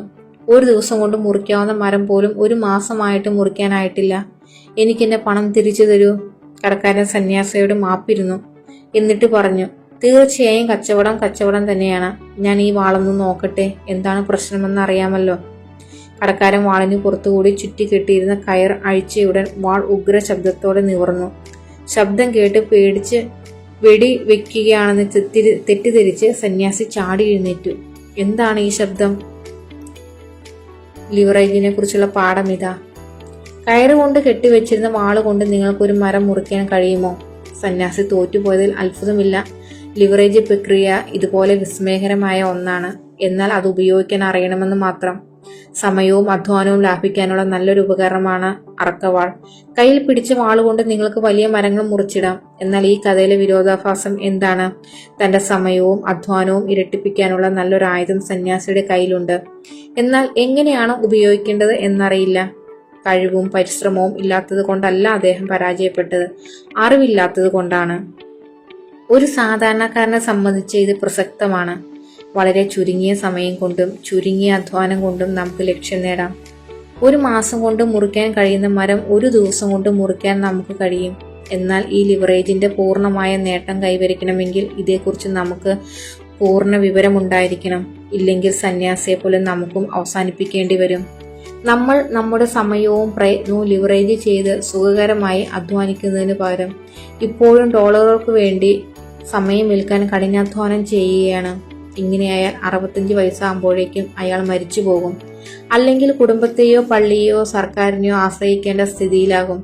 കൂടുതൽ പേരും രേഖീയമായ വളർച്ചയുടെ പ്ലാനാണ് അനുകരിക്കുന്നത്. ലിവറേജ് പ്ലാനിന് പകരം വിവരമാണ് ആദ്യ പടി. ശരിയായ സാഹചര്യത്തിൽ ശരിയായ ലിവറേജ് സംവിധാനം അനുകരിച്ച് നമുക്ക് മലനിരകൾ താണ്ടാം. നമുക്ക് കോടികൾ സമ്പാദിക്കാം. ചോദ്യം ഇതാണ്, സമ്പത്തുണ്ടാക്കാൻ എന്ത് തരത്തിലുള്ള സംവിധാനമാണ് നിങ്ങൾ അനുകരിക്കാൻ പോകുന്നത്? രേഖീയമായ വളർച്ചയിൽ ഒടുങ്ങുന്ന സംവിധാനത്തിലൂടെ പഴയ സന്യാസിയെ പോലെ ഒടുങ്ങാനാണോ? ചെറിയൊരു പ്രതിഫലത്തിന് വേണ്ടി ഏറെ അധ്വാനിക്കണോ? അല്ലെങ്കിൽ കടക്കാരനെ പോലെ എങ്ങനെയാണ് ലിവറേജ് എന്ന അറക്കവാൾ ഉപയോഗിക്കേണ്ടത് എന്ന അറിവ് സ്വന്തമാക്കുവോ? ഇതാണ് അടുത്ത അധ്യായത്തിൽ നാം പഠിക്കാൻ പോകുന്നത്. നമ്മുടെ സമയവും അധ്വാനവും ലിവറേജ് ചെയ്യാനുള്ള തെളിയിക്കപ്പെട്ട മാർഗങ്ങളുണ്ട്. അതിലൂടെ പണക്കിണിയിൽ നിന്ന് നമ്മുടെ സമയത്തെ എന്നേക്കുമായി മോചിപ്പിക്കാം. അതുവഴി നാം അർഹിക്കുന്ന സാമ്പത്തിക സ്വാതന്ത്ര്യം കൈവരിക്കുകയും ചെയ്യാം. അധ്യായം 4. പരിധികളില്ലാത്ത വളർച്ച. വേണം സുഖമായ അധ്വാനം, കഠിനമാകാതെ തന്നെ. തിരക്ക് കൂട്ടേണ്ടതില്ല, ഉറുമ്പുകളെ പോലെ. ചോദ്യം ഇതാണ്, എന്തിനാണ് നാം ഇത്ര തിരക്ക് കൂട്ടുന്നത്? Henry David തോറോ. 1888 ആഗസ്റ്റിൽ ആസ കാൻഡ്ലർ എന്ന അറ്റ്ലാന്റ മരുന്നു വ്യാപാരി $1300 കൊടുത്ത് കൊക്കോകോള എന്നൊരു കാർബണേറ്റഡ് പാനീയത്തിന്റെ അവകാശം വാങ്ങിയെടുത്തു. കൊക്കോകോള അറ്റ്ലാന്റ പ്രദേശത്ത് അതിവേഗം പ്രിയങ്കരമായി. നൂറ്റാണ്ട് അവസാനിക്കാറായപ്പോഴേക്കും തെക്കൻ മേഖലയിലെ എല്ലാ മരുന്ന് കടകളിലും ഒരു സോഡ ഫൗണ്ടൻ സ്ഥാപിക്കപ്പെട്ടു. ഉപഭോക്താക്കൾക്ക് ഇവിടെ ഇരുന്ന് 5 സെന്റിന് കൊക്കോകോള കുടിക്കാൻ സൗകര്യമൊരുക്കി. പിന്നീട് കാൻഡ്ലർ അതിനിർണായകമായ ഒരു ചുവടുവെപ്പ് നടത്തി. അതിലൂടെ കൊക്കോകോള ഒരു ചെറിയ പ്രാദേശിക കമ്പനി എന്ന നിലയിൽ നിന്ന് അന്താരാഷ്ട്ര ബ്രാൻഡായി മാറി. ലിവറേജ് വിദ്യയുടെ സവിശേഷമായ പ്രയോഗത്തിലൂടെയാണ് കുറഞ്ഞ സമയവും പരിശ്രമവും കൊണ്ട് കാൻഡ്ലർ കമ്പനിയിൽ നിന്ന് കൂടുതൽ പണം നേടിയെടുത്തത്. അതാണ് കൊക്കോകോള ബോട്ടിലാക്കി വിൽക്കാനുള്ള തീരുമാനം. കൊക്കോകോള ആഗോള വിജയിയായതിന്റെ രഹസ്യം. കോക്ക് ബോട്ടിലാക്കി വിൽക്കാനുള്ള കാൻഡ്ലറുടെ തീരുമാനത്തിന് പിന്നിൽ ആവേശകരമായ ഒരു കഥയുണ്ട്. ഒരു ദിവസം കാൻഡ്ലറുടെ അടുത്ത സുഹൃത്ത് ഓഫീസിലെത്തി. ഒരു വലിയ തുക കൊടുത്താൽ കൊക്കോകോളയ്ക്ക് വൻ ലാഭമുണ്ടാക്കുന്ന ഒരു രഹസ്യം പറഞ്ഞു കൊടുക്കാമെന്ന് അയാൾ കാൻഡ്ലറോട് പറഞ്ഞു. ദിവസം മുഴുവൻ ഇരുവരും തർക്കിച്ചുകൊണ്ടിരുന്നു. ഒടുവിൽ കാൻഡ്ലറുടെ ഉത്കണ്ഠ ഏറി വരികയും സുഹൃത്തിന് ഒരു ചെക്ക് നൽകുകയും ചെയ്തു. സുഹൃത്ത് അത് സന്തോഷത്തോടെ സ്വീകരിച്ചു. എന്നിട്ട് ആ ആഗോള ഫീമിനെ സൃഷ്ടിച്ച 2 വാക്ക് കാൻഡ്ലറുടെ ചെവിയിൽ മന്ത്രിച്ചു. ഇത് ബോട്ടിലാക്കൂ. കാൻഡ്ലർ ഇത് അതേപടി നടപ്പാക്കി. ബാക്കി ചരിത്രമാണ്. സമയവും സ്ഥലവും ലിവറേജ് ചെയ്യാം. ഇത് ബോട്ടിലാക്കൂ. ഈ വാക്കുകളിലൂടെ ശക്തിയെക്കുറിച്ച് ഒരു നിമിഷം ചിന്തിക്കൂ. കോക്ക് ബോട്ടിലിൽ വിതരണം ചെയ്യുന്നതിന് മുമ്പ് നിങ്ങൾക്ക് കടകളിലെ സോഡ ഫൗണ്ടനുകളിൽ ചെന്നിരുന്നു വേണമായിരുന്നു അത് കുടിക്കാൻ. ബോട്ടിലിൽ ആക്കുന്നതിന് മുമ്പ് സോഡ ഫൗണ്ടനുകൾക്കൊപ്പമായിരുന്നു അതിന്റെ വളർച്ച. ബോട്ടിലിൽ ആക്കാനുള്ള തീരുമാനം എല്ലാം മാറ്റിമറിച്ചു. കോക്ക് കുടിക്കാൻ സോഡ ഫൗണ്ടനിൽ പോകണമെന്നില്ല എന്നു വന്നു. കോക്കിന്റെ 6 പാക്കറ്റ് വാങ്ങുന്ന ഉപഭോക്താവിനൊപ്പം സോഡ ഫൗണ്ടൻ തന്നെ വീട്ടിലെത്തുന്ന അവസ്ഥയുണ്ടാക്കി. അങ്ങനെ ലോകത്തെങ്ങുമുള്ളവർക്ക് കൊക്കോകോള സ്വന്തം വീടുകളിൽ ഇരുന്ന് രാപ്പകൽ ഭേദമന്യേ നുണയാൻ അവസരം കിട്ടി. എല്ലാം കോള ബോട്ടിലിൽ വിൽക്കാനുള്ള കമ്പനിയുടെ തീരുമാനം മൂലം. സമയത്തിന്റെയും അധ്വാനത്തിന്റെയും സ്ഥലത്തിന്റെയും സമർത്ഥമായ ലിവറേജ് വിദ്യയിലൂടെയാണ് ഇത് സാധ്യമായത്. എന്താണ് ലിവറേജ്? ലിവറേജ് എന്ന വാക്കിന്റെ മൂലമായ ലിവർ എന്ന പദം പഴയ ഫ്രഞ്ച് ഭാഷയിൽ നിന്നാണ് വന്നത്. അനായാസമാക്കുക എന്നാണ് അതിനർത്ഥം. ലിവറേജ് എന്ന വാക്കിന്റെ കരുത്ത് സൂചിപ്പിക്കുന്ന നിർവചനം തന്നെയാണിത്. ചിലതരം പ്രത്യേക ലിവറുകളും ഉപകരണങ്ങളും ഉപയോഗിച്ചാൽ വിഷമമേറിയ പണികൾ കുറഞ്ഞ സമയത്തിലും കുറഞ്ഞ അധ്വാനത്തിലും ചെയ്യാൻ കഴിയും. അവയെ വളരെ അനായാസമാക്കാൻ കഴിയും. ഒരു കാറിന്റെ എഞ്ചിൻ ലിവർ ഉപയോഗിക്കാതെ എടുത്തു മാറ്റാൻ ശ്രമിക്കുന്നുവെന്ന് കരുതുക. കാറിൽ നിന്ന് അത് എടുക്കാൻ ബലവാന്മാരായ എത്ര പേർ വേണ്ടിവരും? 5, 10, അതിലും കൂടുതൽ. നിങ്ങളുടെ സ്ഥലത്തുള്ള കാർ മെക്കാനിക് ചുരുങ്ങിയ സമയം കൊണ്ടും ചുരുങ്ങിയ അധ്വാനം ഉപയോഗിച്ചും ഇതേ ജോലി ചെയ്യുന്നത് എങ്ങനെയെന്ന് ആലോചിച്ചു നോക്കൂ. ആദ്യം മെക്കാനിക് നന്നായി എണ്ണയിട്ട് മിനുക്കി ഒരു കുപ്പി എഞ്ചിന്റെ മുകൾ ഭാഗത്ത് വരുന്ന വിധം ഒരു തൂണിൽ ഘടിപ്പിക്കും. കയറും ചങ്ങലയും കൊണ്ട് എഞ്ചിനെ സുരക്ഷിതമായി കപ്പിയുമായി ബന്ധിപ്പിക്കും. പിന്നീട് അതിന്റെ കയർ വൈദ്യുതിയിൽ കറങ്ങുന്ന ചക്രങ്ങളുമായി ചേർക്കും. ഒരു സ്വിച്ചിട്ട നിമിഷങ്ങൾ കൊണ്ട് എഞ്ചിൻ കാറിൽ നിന്ന് മുകളിലേക്ക് ഉയരും. ഇതാണ് ലിവറേജിന്റെ കരുത്ത്. സമയം, അധ്വാനം, പണം എന്നിവയുടെ കാര്യക്ഷമമായ ഉപയോഗത്തിലൂടെ ഉൽപാദനക്ഷമത വർദ്ധിപ്പിക്കുക. കോർപ്പറേഷനുകൾ എങ്ങനെയാണ് ലിവറേജ് ഉപയോഗിക്കുന്നത്? നൂറ്റാണ്ടുകളായ സംരംഭങ്ങൾ തുടങ്ങുന്ന വ്യക്തികൾ അവരുടെ ജോലി ലിവറേജ് എന്ന ആശയത്തിലൂടെ ആയാസരഹിതമാക്കിക്കൊണ്ടിരിക്കുകയാണ്. അതായത് കൂടുതൽ ലാഭകരവും കൂടുതൽ ഉൽപാദനക്ഷമവും. ഇതിലൂടെയാണ് ഉൽപാദനം കൂട്ടാനാകുക. ജോലിയെ കഠിനമാക്കുന്നതിന് പകരം ചുറുചുറുക്കോടെ ചെയ്യൂ. അതിലൂടെ ചുരുങ്ങിയ സമയം കൊണ്ട് കൂടുതൽ പണം ഉണ്ടാക്കാൻ കഴിയും. സമയം പരമാവധി ഉപയോഗപ്പെടുത്തുന്നതിന് വ്യവസായ ഉടമകൾ ചെയ്യുന്ന ഏറ്റവും കൃത്യമായ മാർഗം ജോലിക്കാരെ എടുക്കലാണ്. ലോകത്തെ ഏതൊരു പ്രധാന കമ്പനിയും ഫോർഡ് മോട്ടോർ കമ്പനി മുതൽ സോണി വരെ ഒരു ഉടമയിൽ നിന്നാണ് തുടങ്ങിയത്. അവരുടെ കഴിവും സമയവും 10 മടങ്ങ് ഉപയോഗപ്പെടുത്താനായത് തൊഴിലാളികളിലൂടെയാണ്. ഉദാഹരണത്തിന് ഹെൻറി ഫോർഡ് മോഡൽ ഡി സ്വയമാണ് ഉണ്ടാക്കിയത്. അതിന്റെ 100% ലാഭവും അദ്ദേഹത്തിന് സ്വന്തമായി. എന്നാൽ അദ്ദേഹം ഒരു കാര്യം മനസ്സിലാക്കി, ഒറ്റയ്ക്ക് ശ്രമിച്ച വർഷം 1 or 2 കാറേ നിർമ്മിക്കാനാവൂ. അങ്ങനെ അദ്ദേഹം തന്റെ സമയവും കഴിവും പരമാവധി ഉപയോഗപ്പെടുത്താൻ തീരുമാനിച്ചു. തന്റെ അറിവ് അനുകരിക്കാൻ അദ്ദേഹം തൊഴിലാളികളെ പഠിപ്പിച്ചു. ലിവറേജ് എന്ന പ്രക്രിയയുടെ കരുത്തിൽ ഫോർഡ് ഓരോ വർഷവും 1000 കണക്കിന് കാറുകൾ പുറത്തിറക്കിക്കൊണ്ടിരിക്കുന്നു. അതുവഴി അദ്ദേഹം ചരിത്രത്തിലെ ഏറ്റവും സമ്പന്നനായ വ്യക്തികളിൽ ഒരാളായി മാറി. റിയൽ എസ്റ്റേറ്റ് വിൽപ്പനയിലെ യഥാർത്ഥ മിടുക്ക്. ലിവറേജ് എന്ന ആശയത്തിന്റെ നേട്ടം വർഷങ്ങളായി സ്വന്തമാക്കുന്നവരാണ് റിയൽ എസ്റ്റേറ്റ് കമ്പനികൾ. എന്നാൽ ജോലിക്കാരെ ഉപയോഗിക്കുന്നതിന് പകരം സ്വതന്ത്രരായ കരാറുകാരുടെ ഒരു സംഘത്തെയാണ് ഇവർ റിയൽ എസ്റ്റേറ്റ് ഏജന്റുമാർ എന്നറിയപ്പെടുന്നു. ഇവർ ഉപയോഗിക്കുന്നത് ടെഡ് എന്നു പേരായ ഒരു സാങ്കല്പിക റിയൽ എസ്റ്റേറ്റ് പ്രൊഫഷണലിനെ എടുക്കാം. ചുരുങ്ങിയ സമയത്തിനുള്ളിൽ കൂടുതൽ പണം ഉണ്ടാക്കുന്നയാളാണ് അദ്ദേഹം. 20 വർഷത്തേക്കോ അതിലധികം കാലയളവിലേക്കോ റിയൽ എസ്റ്റേറ്റ് വിൽപ്പന നടത്തുകയാണ് ടെഡ് ചെയ്യുന്നത്. തുടക്കത്തിൽ 1 മാസം കൊണ്ട് ഒരു വീട് വിൽക്കാൻ അദ്ദേഹത്തിന് കഴിഞ്ഞു. വർഷങ്ങൾ കഴിഞ്ഞതോടെ ടെഡ് തന്റെ ജോലിയിൽ സമർത്ഥനായി. ബിസിനസ് തുടങ്ങി 5 വർഷം കഴിഞ്ഞപ്പോൾ ഒരു വർഷം ശരാശരി 50 വീടുകൾ വരെ വിൽക്കാൻ കഴിഞ്ഞു. എന്നാൽ ടെഡ് എത്ര കഠിനാധ്വാനം ചെയ്താലും ഒരാഴ്ച കൊണ്ട് അദ്ദേഹത്തിന് ഒറ്റയ്ക്ക് ഒരു വീട് മാത്രമേ വിൽക്കാനാവൂ. അതിൽ കൂടുതൽ കഴിയില്ല. ഒരു ദിവസം കൊണ്ട് നിരവധി വീടുകൾ കാണിച്ചു കൊടുക്കാൻ കഴിഞ്ഞെന്നിരിക്കും. അതുകൊണ്ട് ടെഡ് ഒരു ഓഫീസ് തുറക്കാൻ തീരുമാനിച്ചു. തന്റെ ചില റിയൽ എസ്റ്റേറ്റ് സുഹൃത്തുക്കളെ ഓഫീസ് ജോലിക്കായി നിയമിച്ചു. വർഷങ്ങൾ കഴിഞ്ഞപ്പോൾ അദ്ദേഹത്തിനൊപ്പം 20 പ്രമുഖ റിയൽ എസ്റ്റേറ്റ് ഏജന്റുമാരുടെ സംഘമായി. ഓരോ ഏജന്റും വർഷം 50 വീടുകൾ വിറ്റു. അതിനർത്ഥം അദ്ദേഹത്തിന്റെ ഓഫീസ് വഴി വർഷം 1000-ലേറെ വീടുകളാണ് വിൽക്കുന്നത്. ലിവറേജ് എന്ന വിദ്യ ടെഡിനെ എങ്ങനെയാണ് സഹായിച്ചതെന്ന് നോക്കൂ. സ്വന്തം നിലയ്ക്ക് ടെഡിന് 50 വീടുകളാണ് വിൽക്കാൻ കഴിഞ്ഞിരുന്നത്. മറ്റ് ഏജന്റുമാരുടെ സമയവും കഴിവും പ്രയോജനപ്പെടുത്തിയതിലൂടെ ടെഡിന് 1000 വീടുകൾ വിൽക്കാൻ കഴിഞ്ഞു.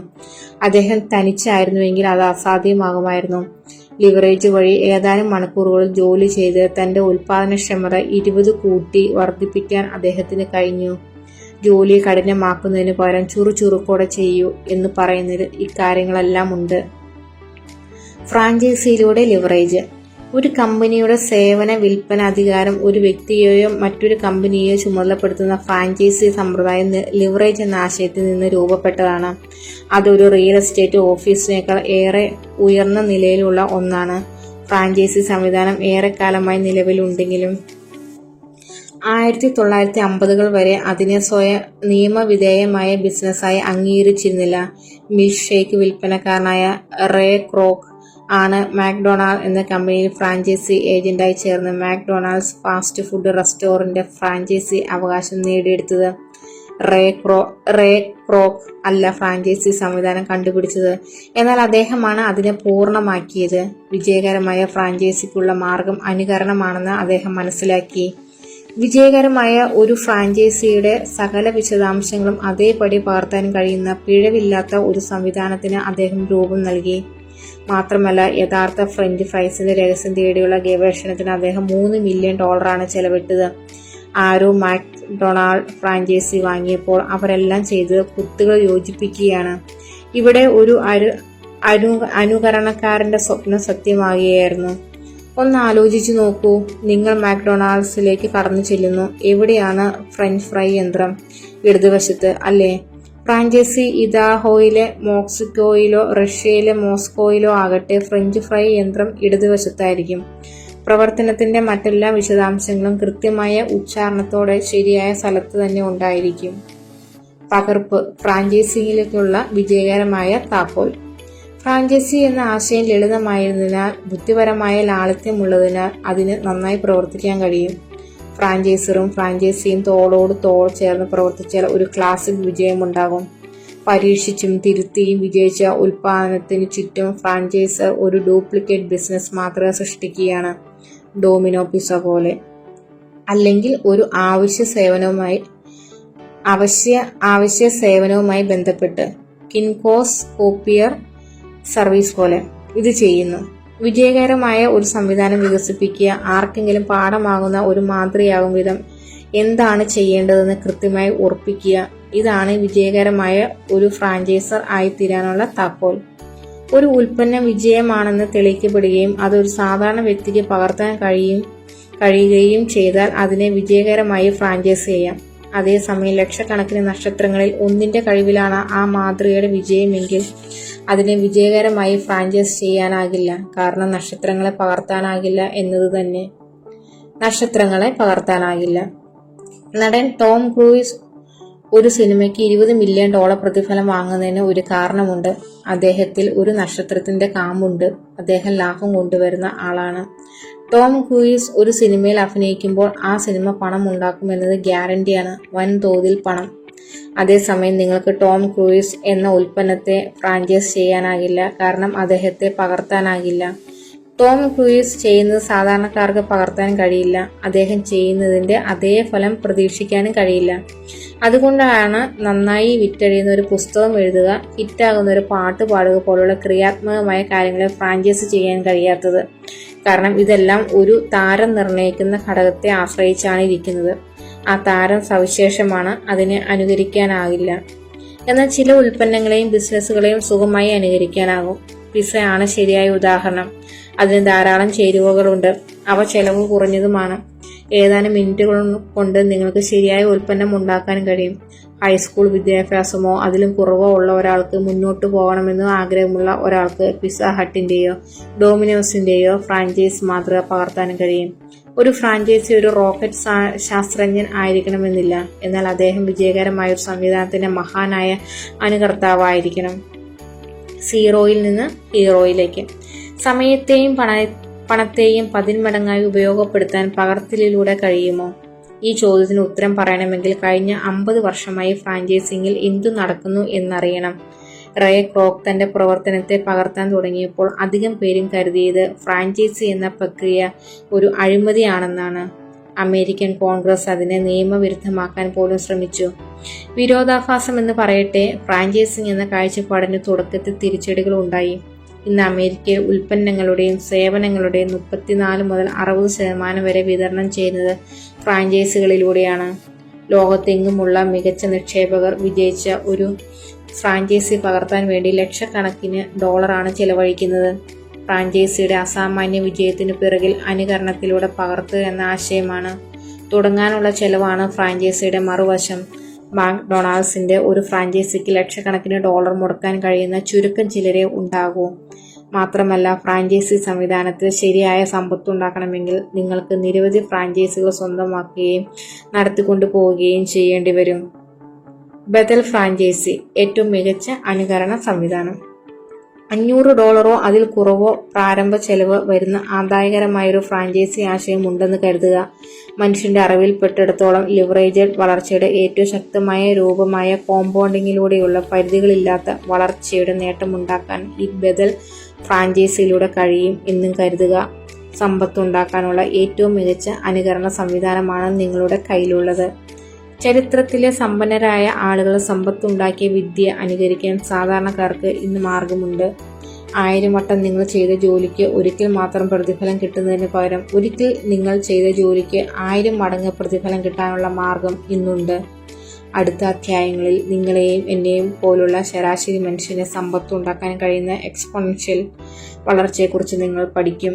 ഇന്ന് ലഭ്യമായ മറ്റേത് വരുമാന സ്രോതസ്സിനേക്കാളും കുറഞ്ഞ സമയത്തിനുള്ളിൽ വ്യക്തിപരമായി കൂടുതൽ സമ്പത്ത് ഉണ്ടാക്കാനാകും വിധം നിങ്ങളെ കരുത്തരാക്കുന്ന ഫ്രാഞ്ചൈസി എന്ന ആശയത്തെയും എക്സ്പോണൻഷ്യൽ വളർച്ചയും എങ്ങനെ സംയോജിപ്പിക്കാം എന്ന കാര്യവും നിങ്ങൾ പഠിക്കും.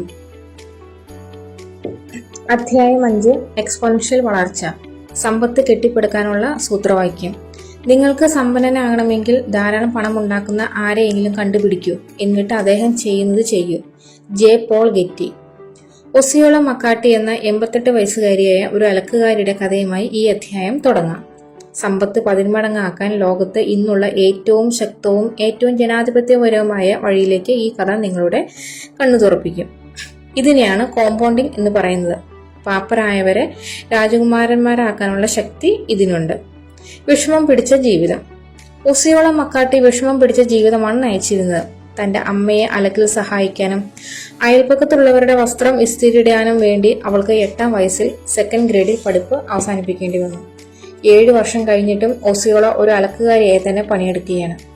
ഒരു തുണിക്കെട്ടിന് $1.50 മുതൽ $2 വരെയാണ് അവൾ കൂലി ഈടാക്കിയിരുന്നത്. 2ാം ലോകമഹായുദ്ധം അവസാനിക്കുന്നതുവരെ. ഒരു 4 അംഗ കുടുംബത്തിന്റെ ഒരാഴ്ചത്തെ അലക്കുകൂലി ഇതായിരുന്നു. യുദ്ധത്തിന് ശേഷം അവൾ കെട്ടിന് $10 കൂലി ഉയർത്തി.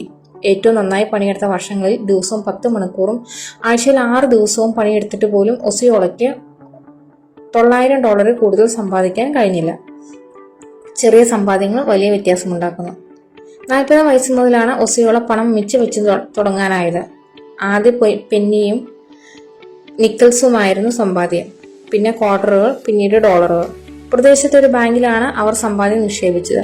അത് ഒരിക്കലും തൊട്ടതുപോലുമില്ല. കാലം കഴിയുന്തോറും നിക്ഷേപവും പലിശയും കൂടി വന്നു. 1995 വേനലിൽ ഒസിയോള മക്കാട്ടി വർഷം $900 കൂടുതൽ വരുമാനമില്ലാതിരുന്ന എലിമെന്ററി സ്കൂൾ വിദ്യാഭ്യാസം പോലുമില്ലാത്ത ഒരു സ്ത്രീ $150,000 സതേൺ മിസിസിപ്പി സർവകലാശാലയ്ക്ക് സംഭാവന നൽകി. കോമ്പൗണ്ടിംഗ് ലോകത്തെ 8ാമത്തെ അത്ഭുതം.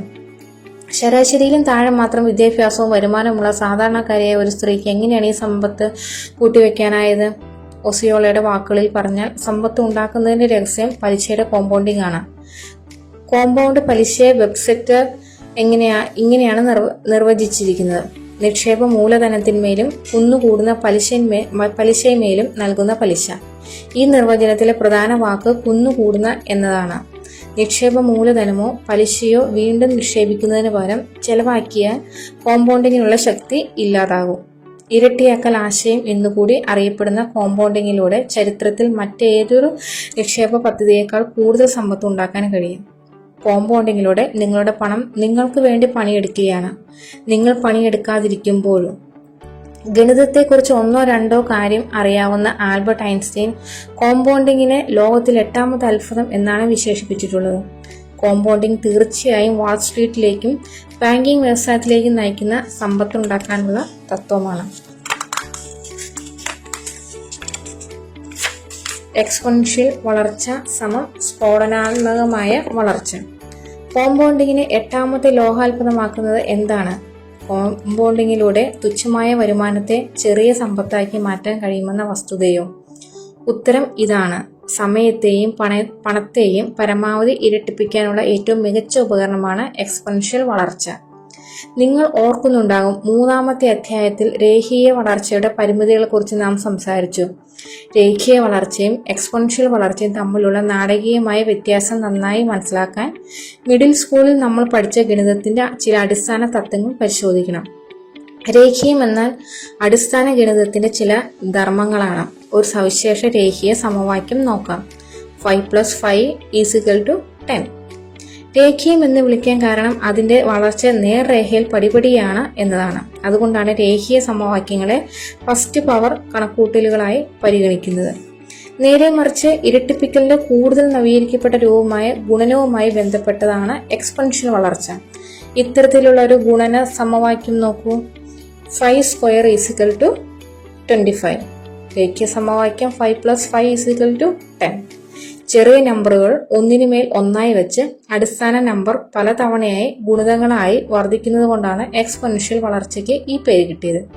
അതുകൊണ്ടാണ് ഇത്തരം സമവാക്യങ്ങളെയും കണക്കുകൂട്ടലുകളെയും സെക്കൻഡ് പവർ എന്നോ തേർഡ് പവർ എന്നോ പറയുന്നത്. അടിസ്ഥാനപരമായ കാര്യം ഇതാണ്: രേഖീയ വളർച്ച ഘട്ടം ഘട്ടമായും മെല്ലെയുള്ളതുമാണ്. എക്സ്പോണൻഷ്യൽ വളർച്ച അതിവേഗത്തിലും നാടകീയവുമാണ്. നിങ്ങൾ പണമോ സമയമോ നിക്ഷേപിക്കുമ്പോൾ മനസ്സിൽ സൂക്ഷിക്കേണ്ട ഒരു സമവാക്യം ഇതാ: രേഖീയം എന്നാൽ പരിമിതം, എക്സ്പോണൻഷ്യൽ എന്നാൽ സ്ഫോടനാത്മകം. 72ന്റെ നിയമം. എക്സ്പോണൻഷ്യൽ വളർച്ചയുടെ അസൂയാവഹമായ ശക്തി നന്നായി മനസ്സിലാക്കണമെങ്കിൽ റൂൾ ഓഫ് 72 എന്ന ഒരു ഇരട്ടിപ്പിക്കൽ ആശയത്തെക്കുറിച്ച് അറിയണം. ഒരു നിക്ഷേപം എങ്ങനെ ഇരട്ടിയാക്കുന്നു എന്ന് കണക്കാക്കുന്നതിനുള്ള ലളിതമായ സൂത്രവാക്യമാണ് റൂൾ ഓഫ് 72. ഇതെങ്ങനെ പ്രവർത്തിക്കുന്നു എന്ന് നോക്കാം. നിങ്ങളുടെ നിക്ഷേപം എത്ര വർഷം കൊണ്ട് ഇരട്ടിക്കുന്നു എന്ന് നിങ്ങൾ കണക്കാക്കണമെന്നിരിക്കട്ടെ. ആദ്യം നിങ്ങൾ വാർഷിക പലിശ നിരക്ക് കണക്കുകൂട്ടും. എന്നിട്ട് പലിശ നിരക്കിലെ 72 കൊണ്ട് ഹരിക്കും. കിട്ടുന്ന സംഖ്യയായിരിക്കും നിക്ഷേപം ഇരട്ടിയാക്കുന്ന വർഷം. ഉദാഹരണത്തിന്, ഒരു ഓഹരിയിൽ നിങ്ങൾ $10,000 നിക്ഷേപിച്ചുവെന്ന് കരുതുക. വാർഷിക വരവ് 10%. ഓഹരി വിപണിയിലെ കഴിഞ്ഞ 50 വർഷത്തെ ശരാശരി വാർഷിക വരവ്. റൂൾ ഓഫ് 72 പ്രവർത്തിക്കുന്ന വിധം: യഥാർത്ഥ നിക്ഷേപം $10,000, നിക്ഷേപത്തിന്മേലുള്ള വരവ് 10%. 72 / 10 = 7.2 വർഷം. നിങ്ങളുടെ $10,000 നിക്ഷേപം 7.2 വർഷം കൊണ്ട് ഇരട്ടിച്ച് $20,000 ആകും. റൂൾ ഓഫ് 72 കണക്കുകൂട്ടാൻ എളുപ്പമാണ്. എന്നാൽ ഈ സൂത്രവാക്യത്തിന്റെ ഫലം വിസ്മയകരമാണ്. $10,000 നിക്ഷേപം വർഷം 10% നിരക്കിൽ രേഖീയമായും എക്സ്പോണൻഷ്യലായും വളരുന്നതിൻ്റെ താരതമ്യം താഴെയുള്ള പട്ടികയിൽ കൊടുത്തിരിക്കുന്നു. ഓർക്കുക, 10%-ത്തിൽ $10,000 7.2 വർഷം കൊണ്ട് ഇരട്ടിയാകും. രേഖീയ വളർച്ചയിൽ നിക്ഷേപം $10,000, എക്സ്പോണൻഷ്യൽ വളർച്ചയിൽ $10,000. രേഖീയ വളർച്ചയിൽ 7 വർഷത്തിന് ശേഷം $10,000 പ്ലസ് $10,000 $20,000. എക്സ്പോണൻഷ്യൽ വളർച്ചയിൽ $20,000. 14 വർഷത്തിന് ശേഷം $20,000 പ്ലസ് $10,000 $30,000. എക്സ്പോണൻഷ്യൽ വളർച്ചയിൽ $40,000. 22 വർഷത്തിന് ശേഷം $30,000 പ്ലസ് $10,000 $40,000. എക്സ്പോണൻഷ്യൽ വളർച്ചയിൽ $80,000. 29 വർഷത്തിന് ശേഷം $40,000 പ്ലസ് $10,000 $50,000. എക്സ്പോണൻഷ്യൽ വളർച്ചയിൽ $1,60,000. 36 വർഷത്തിന് ശേഷം $50,000 പ്ലസ് $10,000 $60,000. എക്സ്പോണൻഷ്യൽ വളർച്ചയിൽ $3,21,000. 43 വർഷത്തിന് ശേഷം $60,000 പ്ലസ് $10,000 $70,000. എക്സ്പോണൻഷ്യൽ വളർച്ചയിൽ $6,40,000. 50 വർഷത്തിന് ശേഷം $70,000 പ്ലസ് $10,000 $80,000. എക്സ്പോണൻഷ്യൽ വളർച്ചയിൽ 13 lakhs. എക്സ്പോണൻഷ്യൽ വളർച്ചയുടെ കരുത്തും രേഖീയ വളർച്ചയുടെ ഗുരുതരമായ പരിമിതികളും കാണിക്കുന്ന ചിത്രമാണിത്. ആദ്യ കുറച്ച് വർഷങ്ങളിൽ വളർച്ച സമാനമായിരിക്കും. എക്സ്പോണൻഷ്യൽ വളർച്ച വർഗസങ്കലന പ്രകാരമായതിനാൽ നിക്ഷേപത്തിന്റെ വളർച്ച സമയം ചെല്ലുന്തോറും സ്ഫോടനാത്മകമായി വരുന്നു. അവസാന സംഖ്യ ഈ കഥ പറയും. രേഖീയ വളർച്ചയിൽ $80,000 ആണെങ്കിൽ എക്സ്പോണൻഷ്യൽ വളർച്ചയിൽ $1.3 million. അതുകൊണ്ടാണ് എക്സ്പോണൻഷ്യൽ വളർച്ചയെ ഞാൻ സമ്പത്ത് ഉണ്ടാക്കാനുള്ള സൂത്രവാക്യം എന്ന് വിശേഷിപ്പിച്ചത്. നിങ്ങളുടെ പണം എക്സ്പോണൻഷ്യൽ വളർച്ചയിലൂടെ ഗുണിതങ്ങളായി വളരുന്നു. പടിപടിയായി നിയന്ത്രിത അളവിൽ വളരുന്നതിന് പകരം സമ്പത്തിലേക്കുള്ള നിങ്ങളുടെ വഴി കോമ്പൗണ്ട് ചെയ്യാം. ലോകത്തിലെ മഹാധനികരിൽ ഒരാളായ വാറൻ ബുഫെ സ്ഥാപിച്ച ബുഫെ ബെർക്ക്ഷയർ ഹാത്‌വേ ഫണ്ടിൽ നിങ്ങൾ 1956-ൽ $10,000 നിക്ഷേപിക്കുകയും അതിന്റെ പലിശയും ഡിവിഡൻഡും വീണ്ടും നിക്ഷേപിച്ചുകൊണ്ടിരിക്കുകയും ചെയ്താൽ വർഷങ്ങൾ കഴിയുമ്പോൾ ഇന്നത്തെ നിങ്ങളുടെ നിക്ഷേപം $80 million ഉയർന്നിട്ടുണ്ടാകും. അവിശ്വസനീയമല്ലേ? വെറും $10,000 നിക്ഷേപിച്ച് $80 million ഉണ്ടാക്കുക. നിങ്ങളുടെ നിക്ഷേപം വർഷങ്ങളോളം വളരാൻ അനുവദിക്കുന്നതിലൂടെ കോമ്പൗണ്ടിങ്ങിന്റെ നേട്ടമാണിത്. വർഷങ്ങൾ കൊണ്ട് 100 മടങ്ങിലേറെ വളർച്ച നേടിയ ഏതാനും കമ്പനികളെ നോക്കൂ. സിസ്കോ, IBM, വാൾമാർട്ട്, മൈക്രോസോഫ്റ്റ്, ഇനിയുമുണ്ട്. നിങ്ങൾക്ക് ദൂരക്കാഴ്ച ഉണ്ടെങ്കിൽ, ക്ഷമയുണ്ടെങ്കിൽ ഈ കമ്പനികളിൽ ഏതിലെങ്കിലും നിക്ഷേപിക്കാൻ പണമുണ്ടെങ്കിൽ ഇന്നത്തേക്കാൾ അനവധി ഇരട്ടി ധനമുള്ള ഒരു കോടീശ്വരനായി നിങ്ങൾ മാറും. ചെറിയൊരു വ്യക്തിക്ക് വേണ്ടിയുള്ള ലിവറേജ്. ചെറിയൊരു വ്യക്തിക്ക് വേണ്ടിയുള്ള ലിവറേജ് എന്ന് കോമ്പൗണ്ടിങ്ങിനെ ഞാൻ വിളിക്കുന്നതിന്റെ ഏറ്റവും നല്ല ഉദാഹരണമാണ് ഒസിയോള മക്കാർട്ടി. കഴിഞ്ഞ അധ്യായത്തിൽ മറ്റു രണ്ട് തരം ലിവറേജുകളെ കുറിച്ചുകൂടി ഞാൻ പറഞ്ഞു. തൊഴിലാളികളും ഫ്രാഞ്ചൈസികളും ഇവരും ലിവറേജിങ്ങിന്റെ കരുത്തരായ ഉപകരണങ്ങളാണ്. പക്ഷെ ഇവയെ ഉപയോഗപ്പെടുത്തണമെങ്കിൽ ഒന്നുകിൽ നിങ്ങൾക്ക് ധാരാളം പണം വേണം, അല്ലെങ്കിൽ ധാരാളം കഴിവ് വേണം. മറ്റൊരു വിധത്തിൽ പറഞ്ഞാൽ കോമ്പൗണ്ടിങ്ങിന്റെ അസൂയാർഹമായ ശക്തിയുടെ നേട്ടം ലഭിക്കണമെങ്കിൽ സമ്പത്തുണ്ടാക്കാനുള്ള എക്സ്പോണൻഷ്യൽ സംവിധാനത്തിന്റെ നട്ടെല്ലാണ് കോമ്പൗണ്ടിങ്. നിങ്ങളുടെ സമയം, കഴിവുകൾ, പരിശ്രമം, പണം എന്നിവ 10 മടങ്ങാക്കുന്നതിനുള്ള ചലനാത്മകമായ മാർഗം. അടുത്ത പേജുകളിലൂടെ നിങ്ങൾ മനസ്സിലാക്കാൻ പോകുന്ന കോപ്പിക്യാറ്റ് വിദ്യയിലൂടെ, അനുകരണ വിദ്യയിലൂടെ കോമ്പൗണ്ടിങ്ങിന്റെ 2 വലിയ ദോഷവശങ്ങൾ ഇല്ലാതാക്കാൻ കഴിയും. സമയവും പണവും. ഇക്കാര്യം ഞാൻ വിശദീകരിക്കാം. അധികം പേർക്ക് നിക്ഷേപിക്കാൻ ഇന്ന് $1,00,000 ഉണ്ടാകില്ല, അല്ലെങ്കിൽ $50,000, അല്ലെങ്കിൽ $10,000 പോലും. ഉണ്ടെങ്കിലും 40-50 വർഷത്തേക്ക് തുക പരിധികളില്ലാതെ വളരുന്നതിന് കാത്തിരിക്കാൻ അവർ തയ്യാറായിരിക്കില്ല. ജീവിത നിലവാരം കുതിച്ചുയർന്നുകൊണ്ടിരിക്കുന്ന സാഹചര്യത്തിൽ 2 വരുമാനമുള്ള കുടുംബങ്ങൾക്ക് പോലും ജീവിതാവശ്യം നിറവേറ്റാൻ ബുദ്ധിമുട്ടാണ്. അതുകൊണ്ട് കഠിനാധ്വാനത്തിലൂടെ അവർ സമ്പാദിക്കുന്ന പണത്തിൽ അല്പം മാത്രം ശിഷ്ട ജീവിതത്തിനായി നിക്ഷേപിച്ച് ജീവിച്ച് തീർക്കാനാണ് ഇഷ്ടപ്പെടുക. സമയമാണ് പണം. ആയിരക്കണക്കിന് ഡോളറുകൾ നിക്ഷേപിക്കാതെ തന്നെ എക്സ്പൊണൻഷ്യൽ വളർച്ചയിലൂടെ എങ്ങനെ സമ്പത്തുണ്ടാക്കാം, നിങ്ങളുടെ ചെറിയ കൂട്ടിലെ മുട്ട ചെറിയ സമ്പാദ്യമായി എങ്ങനെ ഇരട്ടിപ്പിക്കാം, ഒരു ജീവിതകാലം മുഴുവൻ കാത്തിരിക്കാതെ തന്നെ. ഫ്രാഞ്ചൈസി എന്ന പ്രക്രിയയും എക്സ്പൊണൻഷ്യൽ വളർച്ചയും സംയോജിപ്പിച്ചുകൊണ്ടുള്ള മിതമായതും പകർത്താനാവുന്നതുമായ ആശയത്തിൽ ഈ ചോദ്യത്തിനുള്ള ഉത്തരമുണ്ട്. ഇതിനെയാണ് നെറ്റ്വർക്ക് മാർക്കറ്റിംഗ് എന്ന് പറയുന്നത്. ഈ ലോകത്ത് അധികം പേർക്കും വൻതോതിൽ പണമില്ല, പക്ഷെ എല്ലാവർക്കും സമയമുണ്ട്. നമ്മുടെ ദിവസത്തെ ഒന്ന് പുനഃസംഘടിപ്പിച്ച് കുറച്ച് മണിക്കൂറുകൾ കൂടി അതിൽ നിന്ന് പിഴിഞ്ഞെടുക്കാൻ കഴിഞ്ഞാൽ കാര്യമായിട്ട് തന്നെ ഈ സമയത്ത് നമുക്ക് യഥാർത്ഥ സമ്പത്തുണ്ടാക്കുന്നതിന് ചെലവിടാൻ കഴിയും. അടുത്ത ദശകങ്ങളിൽ വിജയിക്കാനുള്ള ലളിതമായൊരു സൂത്രവാക്യം ഇതാ: ടി ഈസിക്കൽ പകർത്താവുന്നതും അനുകരിക്കാനാകുന്നതുമായ ഒരു മാതൃകയിൽ സമയം നിക്ഷേപിക്കുന്നു. ഫ്രാഞ്ചൈസി എന്ന ആശയം. E square is equal to exponential വളർച്ച, ഡോളർ ഈസിക്കൽ ടു സാമ്പത്തിക സാധ്യത. So T into E square is equal to dollar. Network മാർക്കറ്റിങ്ങിലൂടെ പണത്തിനു പകരം സമയം നിക്ഷേപിച്ച് സമ്പത്തിലേക്കുള്ള പാത പകർത്തുന്നതിനെ കുറിച്ച് അടുത്ത പേജുകളിൽ വിശദീകരിക്കാം. യഥാർത്ഥ സമ്പത്തുണ്ടാക്കുന്നതിനുള്ള ലളിതമായതും പകർത്താവുന്നതുമായ ഈ സംവിധാനം ഫലപ്രദമാകുമോ എന്ന ചോദ്യം തന്നെയില്ല. അത് ഫലപ്രദമാണ്.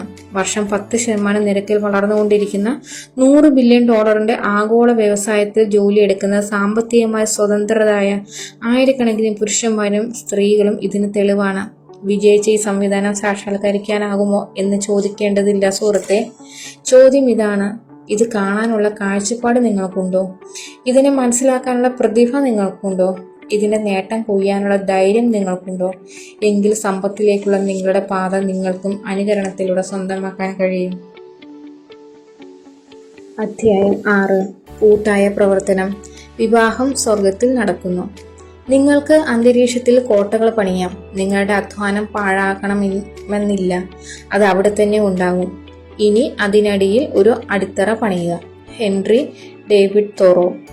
നിശ്ചയദാർഢ്യമുള്ള ഒരു കുടിയേറ്റക്കാരൻ, പേര് ഏണസ്റ്റ് ഹാംവി, 1905 ലോക വ്യാപാര മേളയിൽ തന്റെ കടലാസ് പോലെ കനം കുറഞ്ഞ പേഴ്സിൻ കേക്ക് വിൽക്കാൻ ശ്രമിക്കുന്നു. സൂര്യൻ ഉദിക്കുന്നത് മുതൽ അസ്തമിക്കുന്നത് വരെ അദ്ദേഹം പണിയെടുത്തു.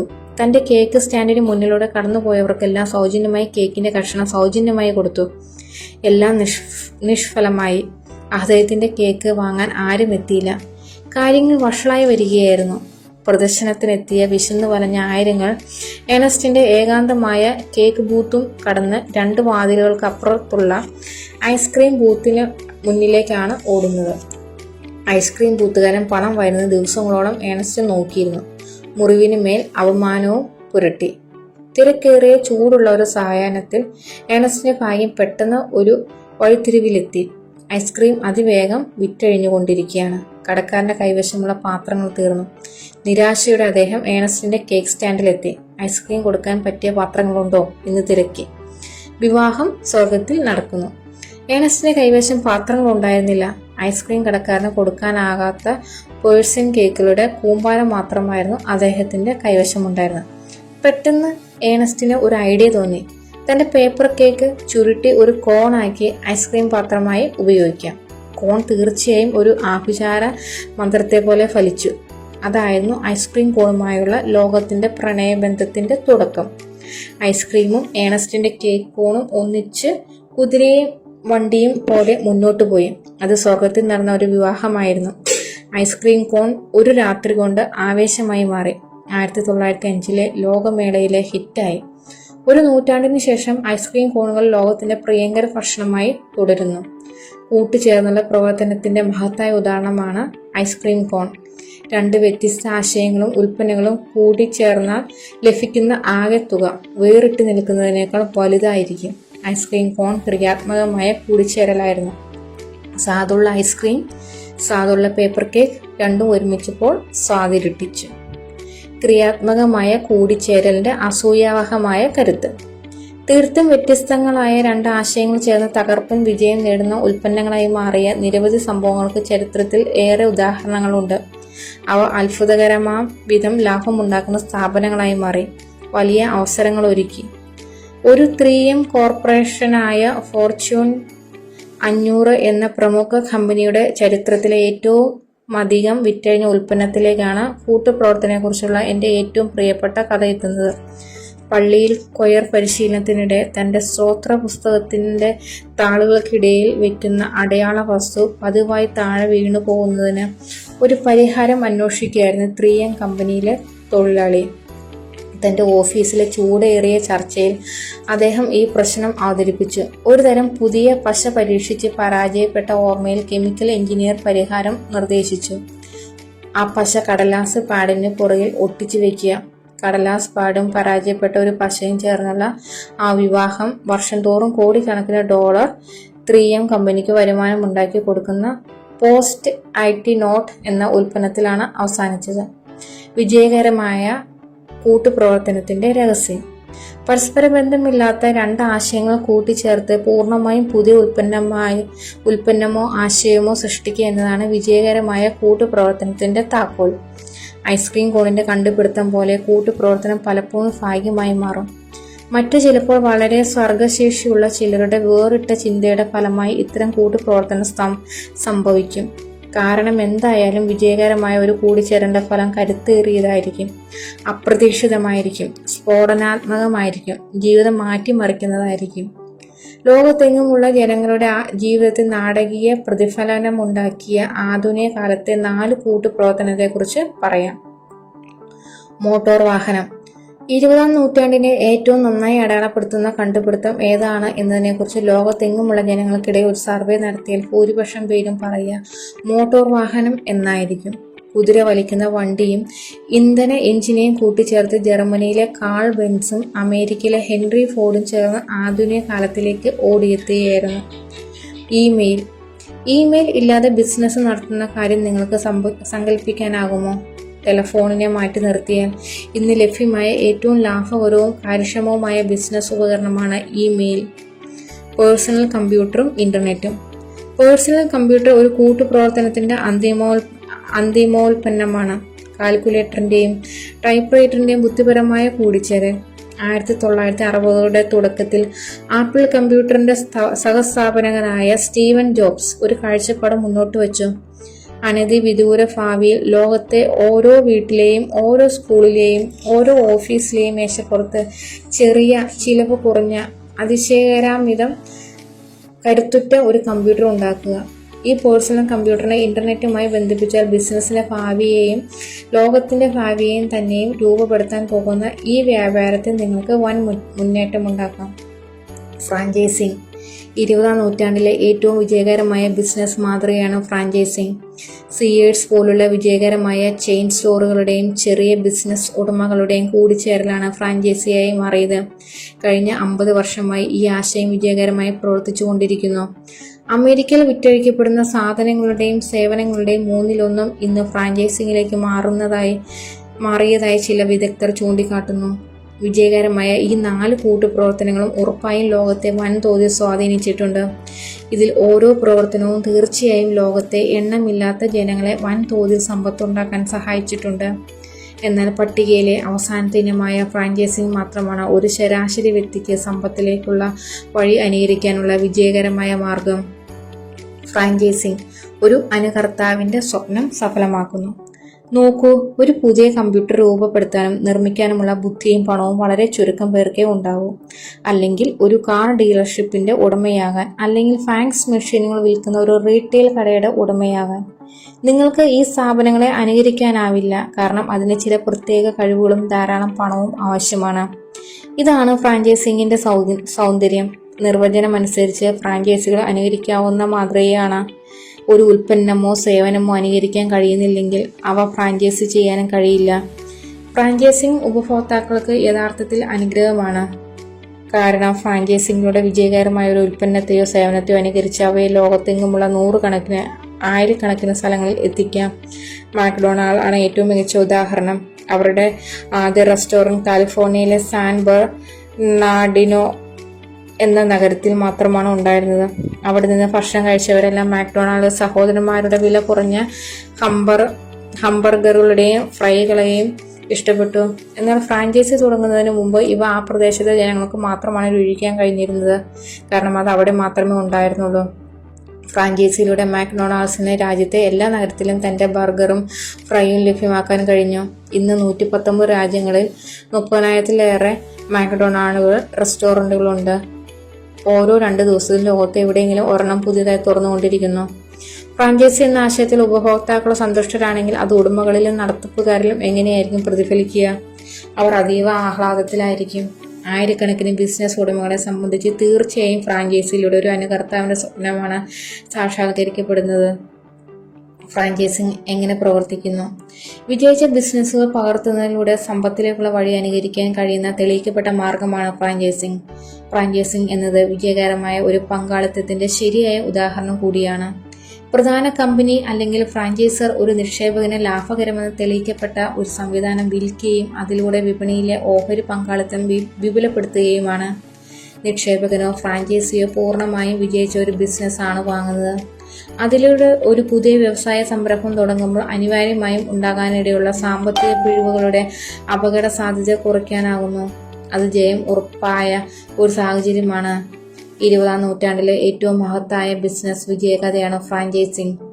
1950-കളുടെ മധ്യത്തിൽ മാക്ഡൊണാൾഡ് അതിൻ്റെ ആദ്യത്തെ ഫ്രാഞ്ചൈസി തുറക്കുമ്പോൾ ഭൂരിപക്ഷം നിക്ഷേപകരും ഫ്രാഞ്ചൈസിങ്ങിനെ ഒരു അഴിമതിയായാണ് തെറ്റിദ്ധരിച്ചതും മനസ്സിലാക്കിയതും. ഇന്ന് 50 വർഷങ്ങൾക്ക് ശേഷം ഫ്രാഞ്ചൈസി എന്നത് ഒരു ആഗോള പ്രതിഭാസമായി മാറിയിരിക്കുന്നു. വിസ്മയകരം. Network marketing, കൂട്ടുചേരലിന്റെ പാരമ്യം.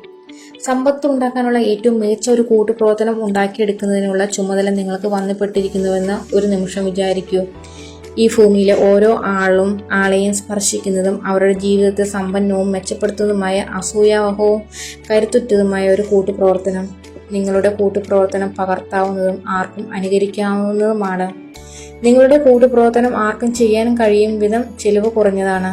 നിങ്ങളുടെ കൂട്ടുപ്രവർത്തനം പരിധികളില്ലാതെ വളരുന്നു, രേഖീയമായല്ല. നിങ്ങളുടെ കൂട്ടുപ്രവർത്തനം ലോകത്തെവിടെയും ലഭ്യമായിരിക്കും. നിങ്ങളുടെ കൂട്ടുപ്രവർത്തനത്തിന് പുരുഷന്മാരെയും സ്ത്രീകളെയും യുവാക്കളെയും കുട്ടികളെയും സ്പർശിക്കാൻ കഴിയും. ധനികരെയും പാവങ്ങളെയും സ്പർശിക്കും. നിങ്ങളുടെ കൂട്ടുപ്രവർത്തനം സമ്പത്തുണ്ടാക്കാനുള്ള ഏറ്റവും മികച്ച അനുകരണ വിദ്യയാണ്. ഇത്തരം ഒരു മൗലികമായ കൂട്ടുപ്രവർത്തനത്തെക്കുറിച്ച് പറയുന്നതിൽ എനിക്ക് ആഹ്ലാദമുണ്ട്. അത് സ്വർഗീയമായ ഒരു കൂടിച്ചേരലായിരിക്കും. ലോക ചരിത്രത്തിലെ ഏറ്റവും ശക്തമായ 2 സമ്പദ് നിർമ്മാണ സംവിധാനങ്ങളുടെ ക്രിയാത്മകമായ കൂടിച്ചേരൽ, ഫ്രാഞ്ചൈസിങ്ങും എക്സ്പോണൻഷ്യൽ വളർച്ചയും തമ്മിലുള്ള വിവാഹം. ഈ ആശയത്തെയാണ് ഞാൻ പരമമായ കൂടിച്ചേരൽ എന്ന് നെറ്റ്വർക്ക് മാർക്കറ്റിംഗ് എന്ന് വിശേഷിപ്പിച്ചത്. എന്തൊരു ബുദ്ധിപൂർവമായ കൂടിച്ചേരൽ ആശയം! പരിധികളില്ലാതെ വളരുന്ന ഒരു ഫ്രാഞ്ചൈസി. നെറ്റ്വർക്ക് മാർക്കറ്റിംഗ് എന്നത് ഏറ്റവും മികച്ച കൂട്ടുപ്രവർത്തനമാണ്. അത് ഐസ്ക്രീം കോണാണ്, അത് മോട്ടോർ വാഹനമാണ്, അത് ഫാക്സ് മെഷീനാണ്. എൻ്റെ വാക്കുകൾ ഇങ്ങനെ രേഖപ്പെടുത്തട്ടെ. ഫ്രാഞ്ചൈസിംഗ് ആണ് വലുത് എന്ന് നിങ്ങൾ വിചാരിക്കുന്നുണ്ടെങ്കിൽ മറ്റൊന്നും നിങ്ങൾക്ക് കാണാൻ കഴിയില്ല. അധ്യായം 7. നെറ്റ്വർക്ക് മാർക്കറ്റിംഗ്, ഏറ്റവും മികച്ച അനുകരണ വിദ്യ. എനിക്കെപ്പോഴും തോന്നും, എനിക്ക് ഒരു സൃഷ്ടാവ് ആകേണ്ട, ഒരു നല്ല അനുകർത്താവ് ആയാൽ മതി. മാക്സ് കൂപ്പർ, 45 മാക്ഡൊണാൾഡ്സ് ഫ്രാഞ്ചൈസികളുടെ ഉടമ.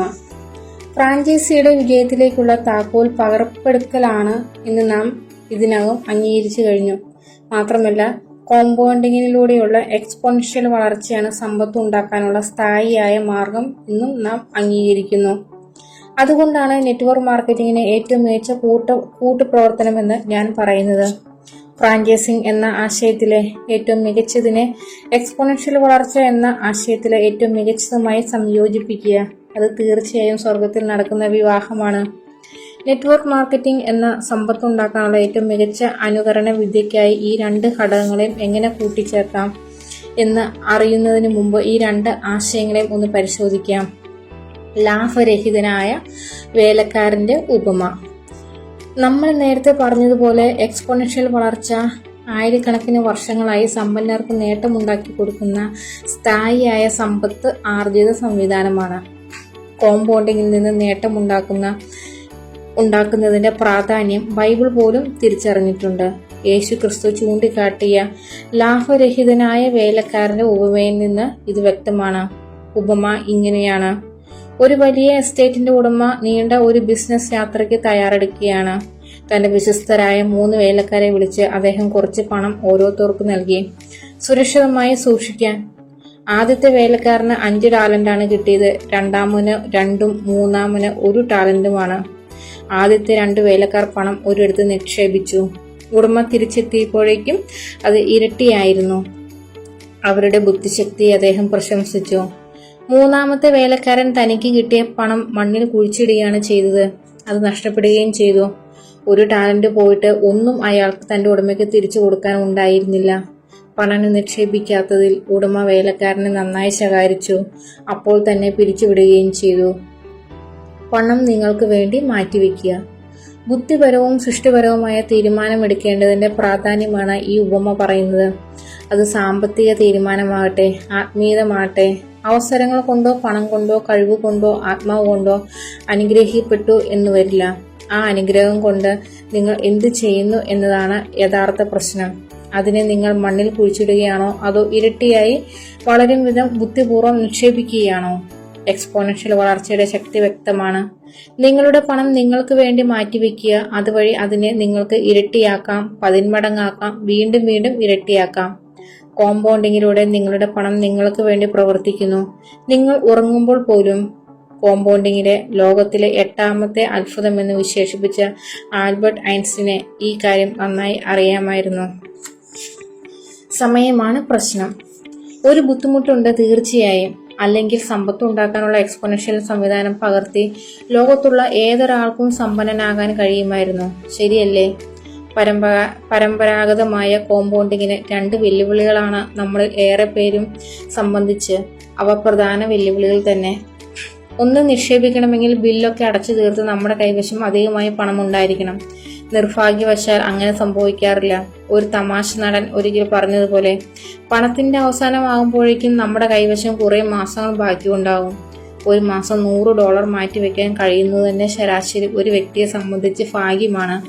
അതായത് വർഷം $1200. ഭാവിയെ സംബന്ധിച്ച് ഇത് തുച്ഛമായ തുകയാണ്.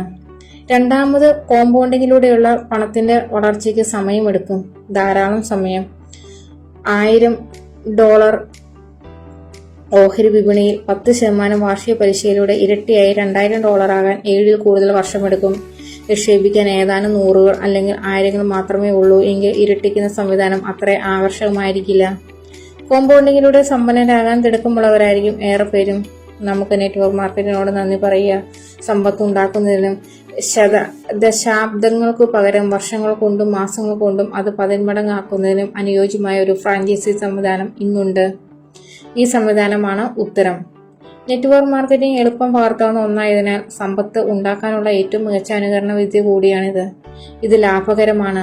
ഫ്രാഞ്ചൈസിയെ പോലെ ആശയമാണ്. അത് സാധ്യതകൾക്ക് വിട്ടുകൊടുക്കുന്നില്ല. നെറ്റ്വർക്ക് മാർക്കറ്റിംഗ് വിജയിക്കണമെങ്കിൽ നിങ്ങൾക്ക് താരതുല്യമായ കഴിവുകൾ വേണമെന്നില്ല.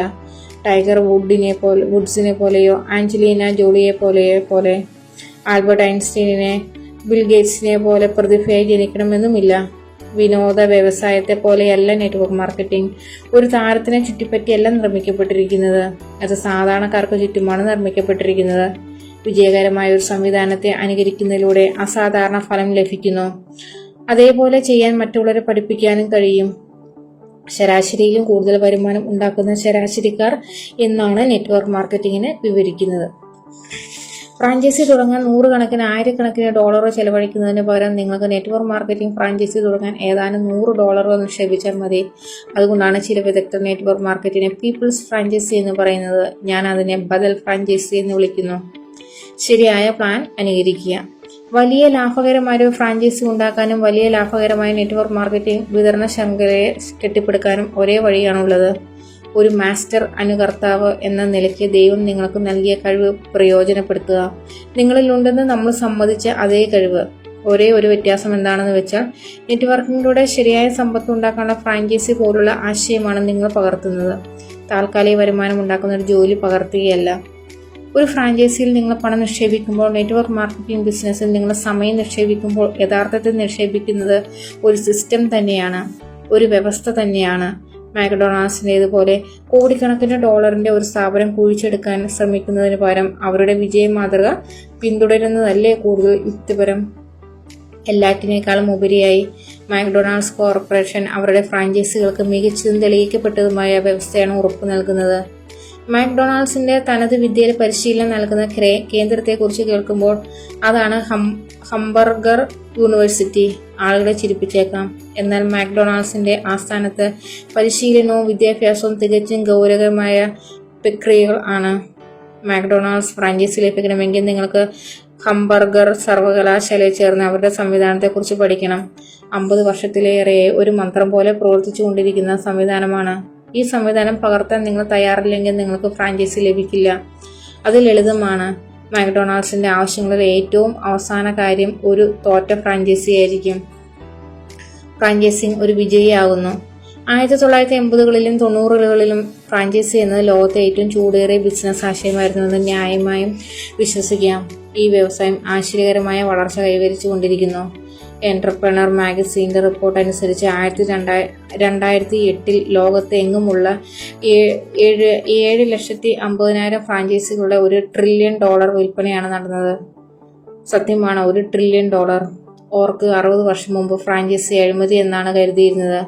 US കോൺഗ്രസ് അതിനെ ഏതാണ്ട് നിരോധിക്കുകയും ചെയ്തു. അത്ഭുതകരമെന്ന് പറയട്ടെ, ഈ വ്യവസായം ഇന്ന് വൻ പ്രശസ്തി നേടിക്കഴിഞ്ഞു. നെറ്റ്വർക്ക് മാർക്കറ്റിംഗിനെ ഫ്രാഞ്ചൈസിയുമായി എങ്ങനെ താരതമ്യപ്പെടുത്താം?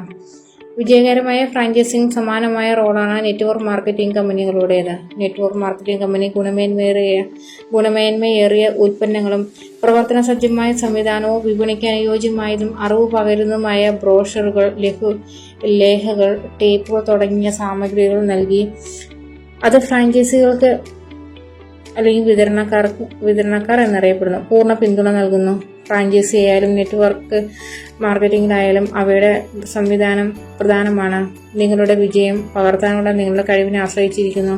പുതിയത് ഉണ്ടാക്കുന്നതിലല്ല, നിലവിലുള്ള ഒരു സംവിധാനത്തെ ഏറ്റവും മികച്ച രീതിയിൽ നിങ്ങൾക്ക് പകർത്താൻ കഴിഞ്ഞാൽ നിങ്ങൾക്ക് കൂടുതൽ വിജയം നേടാം. നിങ്ങളൊരു നെറ്റ്വർക്ക് മാർക്കറ്റ് കമ്പനിയിൽ ചേരുമ്പോൾ നിങ്ങൾ എല്ലായ്പ്പോഴും ആ കമ്പനിയുടെ മേധാവിയായിരിക്കും. നിങ്ങളുടെ ഓരോ സ്വതന്ത്ര വിതരണക്കാരും അയാളുടെയോ അവളുടെയോ സ്വന്തം കമ്പനിയുടെ മേധാവിയായിരിക്കും. കൃത്യമായി പറഞ്ഞാൽ CEOമാരുടെ ഒരു ശൃംഖല.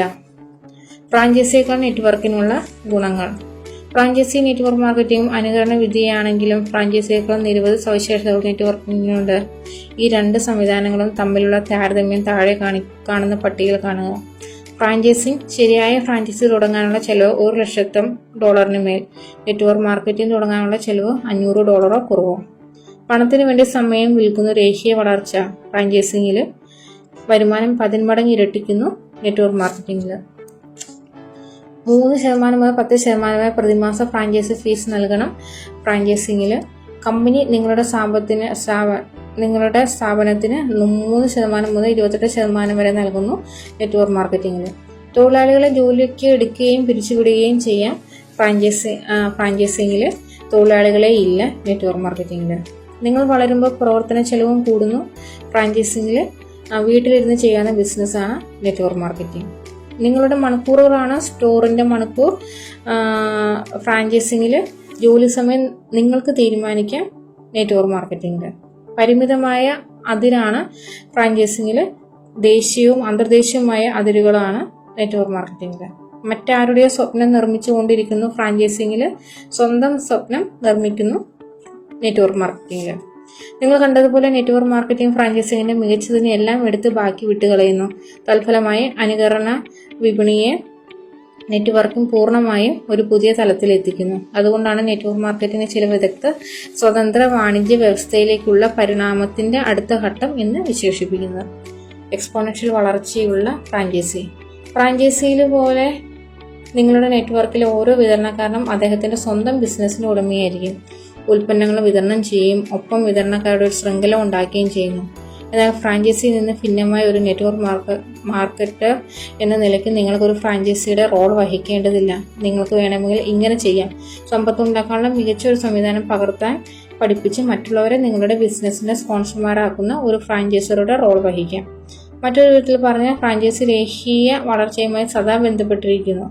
അവർക്ക് എത്ര ഫ്രാഞ്ചൈസി ഉണ്ടെങ്കിലും ചില കാര്യങ്ങൾ വിശദീകരിച്ച് ഇക്കാര്യം വ്യക്തമാക്കാം. ഒന്നാമത്തെ സാഹചര്യത്തിൽ നിങ്ങൾക്ക് 6 ഫ്രാഞ്ചൈസികൾ ഉണ്ടെന്ന് കരുതുക. നിങ്ങളുടെ ഫ്രാഞ്ചൈസി ബിസിനസ്സിന്റെ രേഖീയ വളർച്ചാ ചാർട്ട് ഇങ്ങനെയായിരിക്കും. Franchise 1, franchise 2, franchise 3, franchise 4, franchise 5, franchise 6. വളർച്ച രേഖീയമായി. നിങ്ങൾ എത്ര ഫ്രാഞ്ചൈസികൾ കൂടുതൽ സ്വന്തമാക്കിയാലും വളർച്ച രേഖീയം തന്നെയായിരിക്കും. അതായത് 6 ഫ്രാഞ്ചൈസികളിൽ നിന്നുള്ള ആകെ ലാഭത്തേക്കാൾ കൂടുതൽ നിങ്ങൾക്ക് ഒരിക്കലും ഉണ്ടാക്കാൻ കഴിയില്ല. രണ്ടാമത്തെ സാഹചര്യം, സ്വതന്ത്രരായ ഒരു കൂട്ടം വിതരണക്കാരുടെ വളർന്നു വരുന്ന ശൃംഖലയ്ക്ക് നിങ്ങൾ നേതൃത്വം നൽകുന്നുവെന്ന് കരുതുക. കുറച്ച് സമയം കഴിഞ്ഞ് നിങ്ങൾ 6 പ്രധാന വിതരണക്കാരെ സ്പോൺസർ ചെയ്യുന്നു. എന്നിട്ട് ഈ 6 വിതരണക്കാരെയും നിങ്ങളെ പകർത്താൻ പഠിപ്പിക്കുന്നു. അവരിൽ നിങ്ങളുടെ പകർപ്പുകളെ സൃഷ്ടിക്കുന്നു. ഈ 6 വിതരണക്കാരിൽ ഓരോരുത്തരും ഈ സംവിധാനത്തെ പകർത്തുകയും മറ്റ് 6 പ്രധാന വിതരണക്കാരെ സ്പോൺസർ ചെയ്യുകയും ചെയ്യുന്നു. അങ്ങനെ ഇത് മുന്നോട്ട് പോകുന്നു. ഇത്തരത്തിലുള്ള നിങ്ങളുടെ നെറ്റ്വർക്ക് ബിസിനസിന്റെ എക്സ്പോണൻഷ്യൽ വളർച്ച ചാർട്ട് ഇതാ. നെറ്റ്വർക്ക് മാർക്കറ്റർ: വിതരണക്കാരൻ 1, വിതരണക്കാരൻ 2, വിതരണക്കാരൻ 3, വിതരണക്കാരൻ 4, വിതരണക്കാരൻ 5, വിതരണക്കാരൻ 6. ഇതിൽ വിതരണക്കാരൻ 1 01, 02, 03, 04, 05, 06. ഇതിൽ 01 01, 02, 03, 04, 05, 06. ഇങ്ങനെ പോകുന്നു എക്സ്പോണൻഷ്യൽ വളർച്ച. നിങ്ങൾക്ക് ലളിതമായി കാണാനാവുന്നതുപോലെ നിങ്ങളുടെ സ്ഥാപനത്തിൽ നിങ്ങൾ ചെയ്ത കാര്യം പകർത്താൻ നിങ്ങൾ സ്പോൺസർ ചെയ്ത 6 പേരെ പഠിപ്പിക്കുന്നതിലൂടെ നിങ്ങളുടെ 100 കണക്കിന് ബദൽ ഫ്രാഞ്ചൈസികളിലൂടെ ബിസിനസ്സിനെ പല മടങ്ങുകളാക്കുകയാണ് ചെയ്യുന്നത്. ഇത് കൂറ്റൻ ഐസ് മലയുടെ തുമ്പ് മാത്രമാണ്. ഇരട്ടിപ്പിക്കൽ പ്രക്രിയയിൽ അധിഷ്ഠിതമായ എക്സ്പോണൻഷ്യൽ വളർച്ച തുടങ്ങിക്കഴിഞ്ഞാൽ വളർച്ച സ്ഫോടനാത്മകമായിരിക്കും. ചില നെറ്റ്വർക്ക് മാർക്കറ്റുകാർക്ക് 1000-കണക്കിന് സ്ഥാപനങ്ങളുണ്ടായിരിക്കും, ചിലപ്പോൾ ലക്ഷങ്ങളോളം. ഈ ഓരോ വിതരണക്കാരനും നടത്തുന്ന മൊത്ത വിൽപ്പനയിലൂടെ നേടാൻ കഴിയുന്ന തകർപ്പൻ കമ്മീഷനെ കുറിച്ച് ആലോചിച്ച് നോക്കൂ. ചില നെറ്റ്വർക്ക് മാർക്കറ്റർമാർക്ക് സമ്പന്നന്റെയും പ്രശസ്തരുടെയും ജീവിതശൈലി പിന്തുടരാനാകുന്നു എന്നതിൽ ഒട്ടും വിസ്മയിക്കാനില്ല. ശുപാർശയ്ക്ക് പണം: ഏറ്റവും മികച്ച പരസ്യ രീതി വായ കൊണ്ടുള്ള പറച്ചിലാണ്, ശരിയല്ലേ? ഇത്രയും കാലം നമ്മൾ ചെയ്യുന്നതും ഇതാണ്.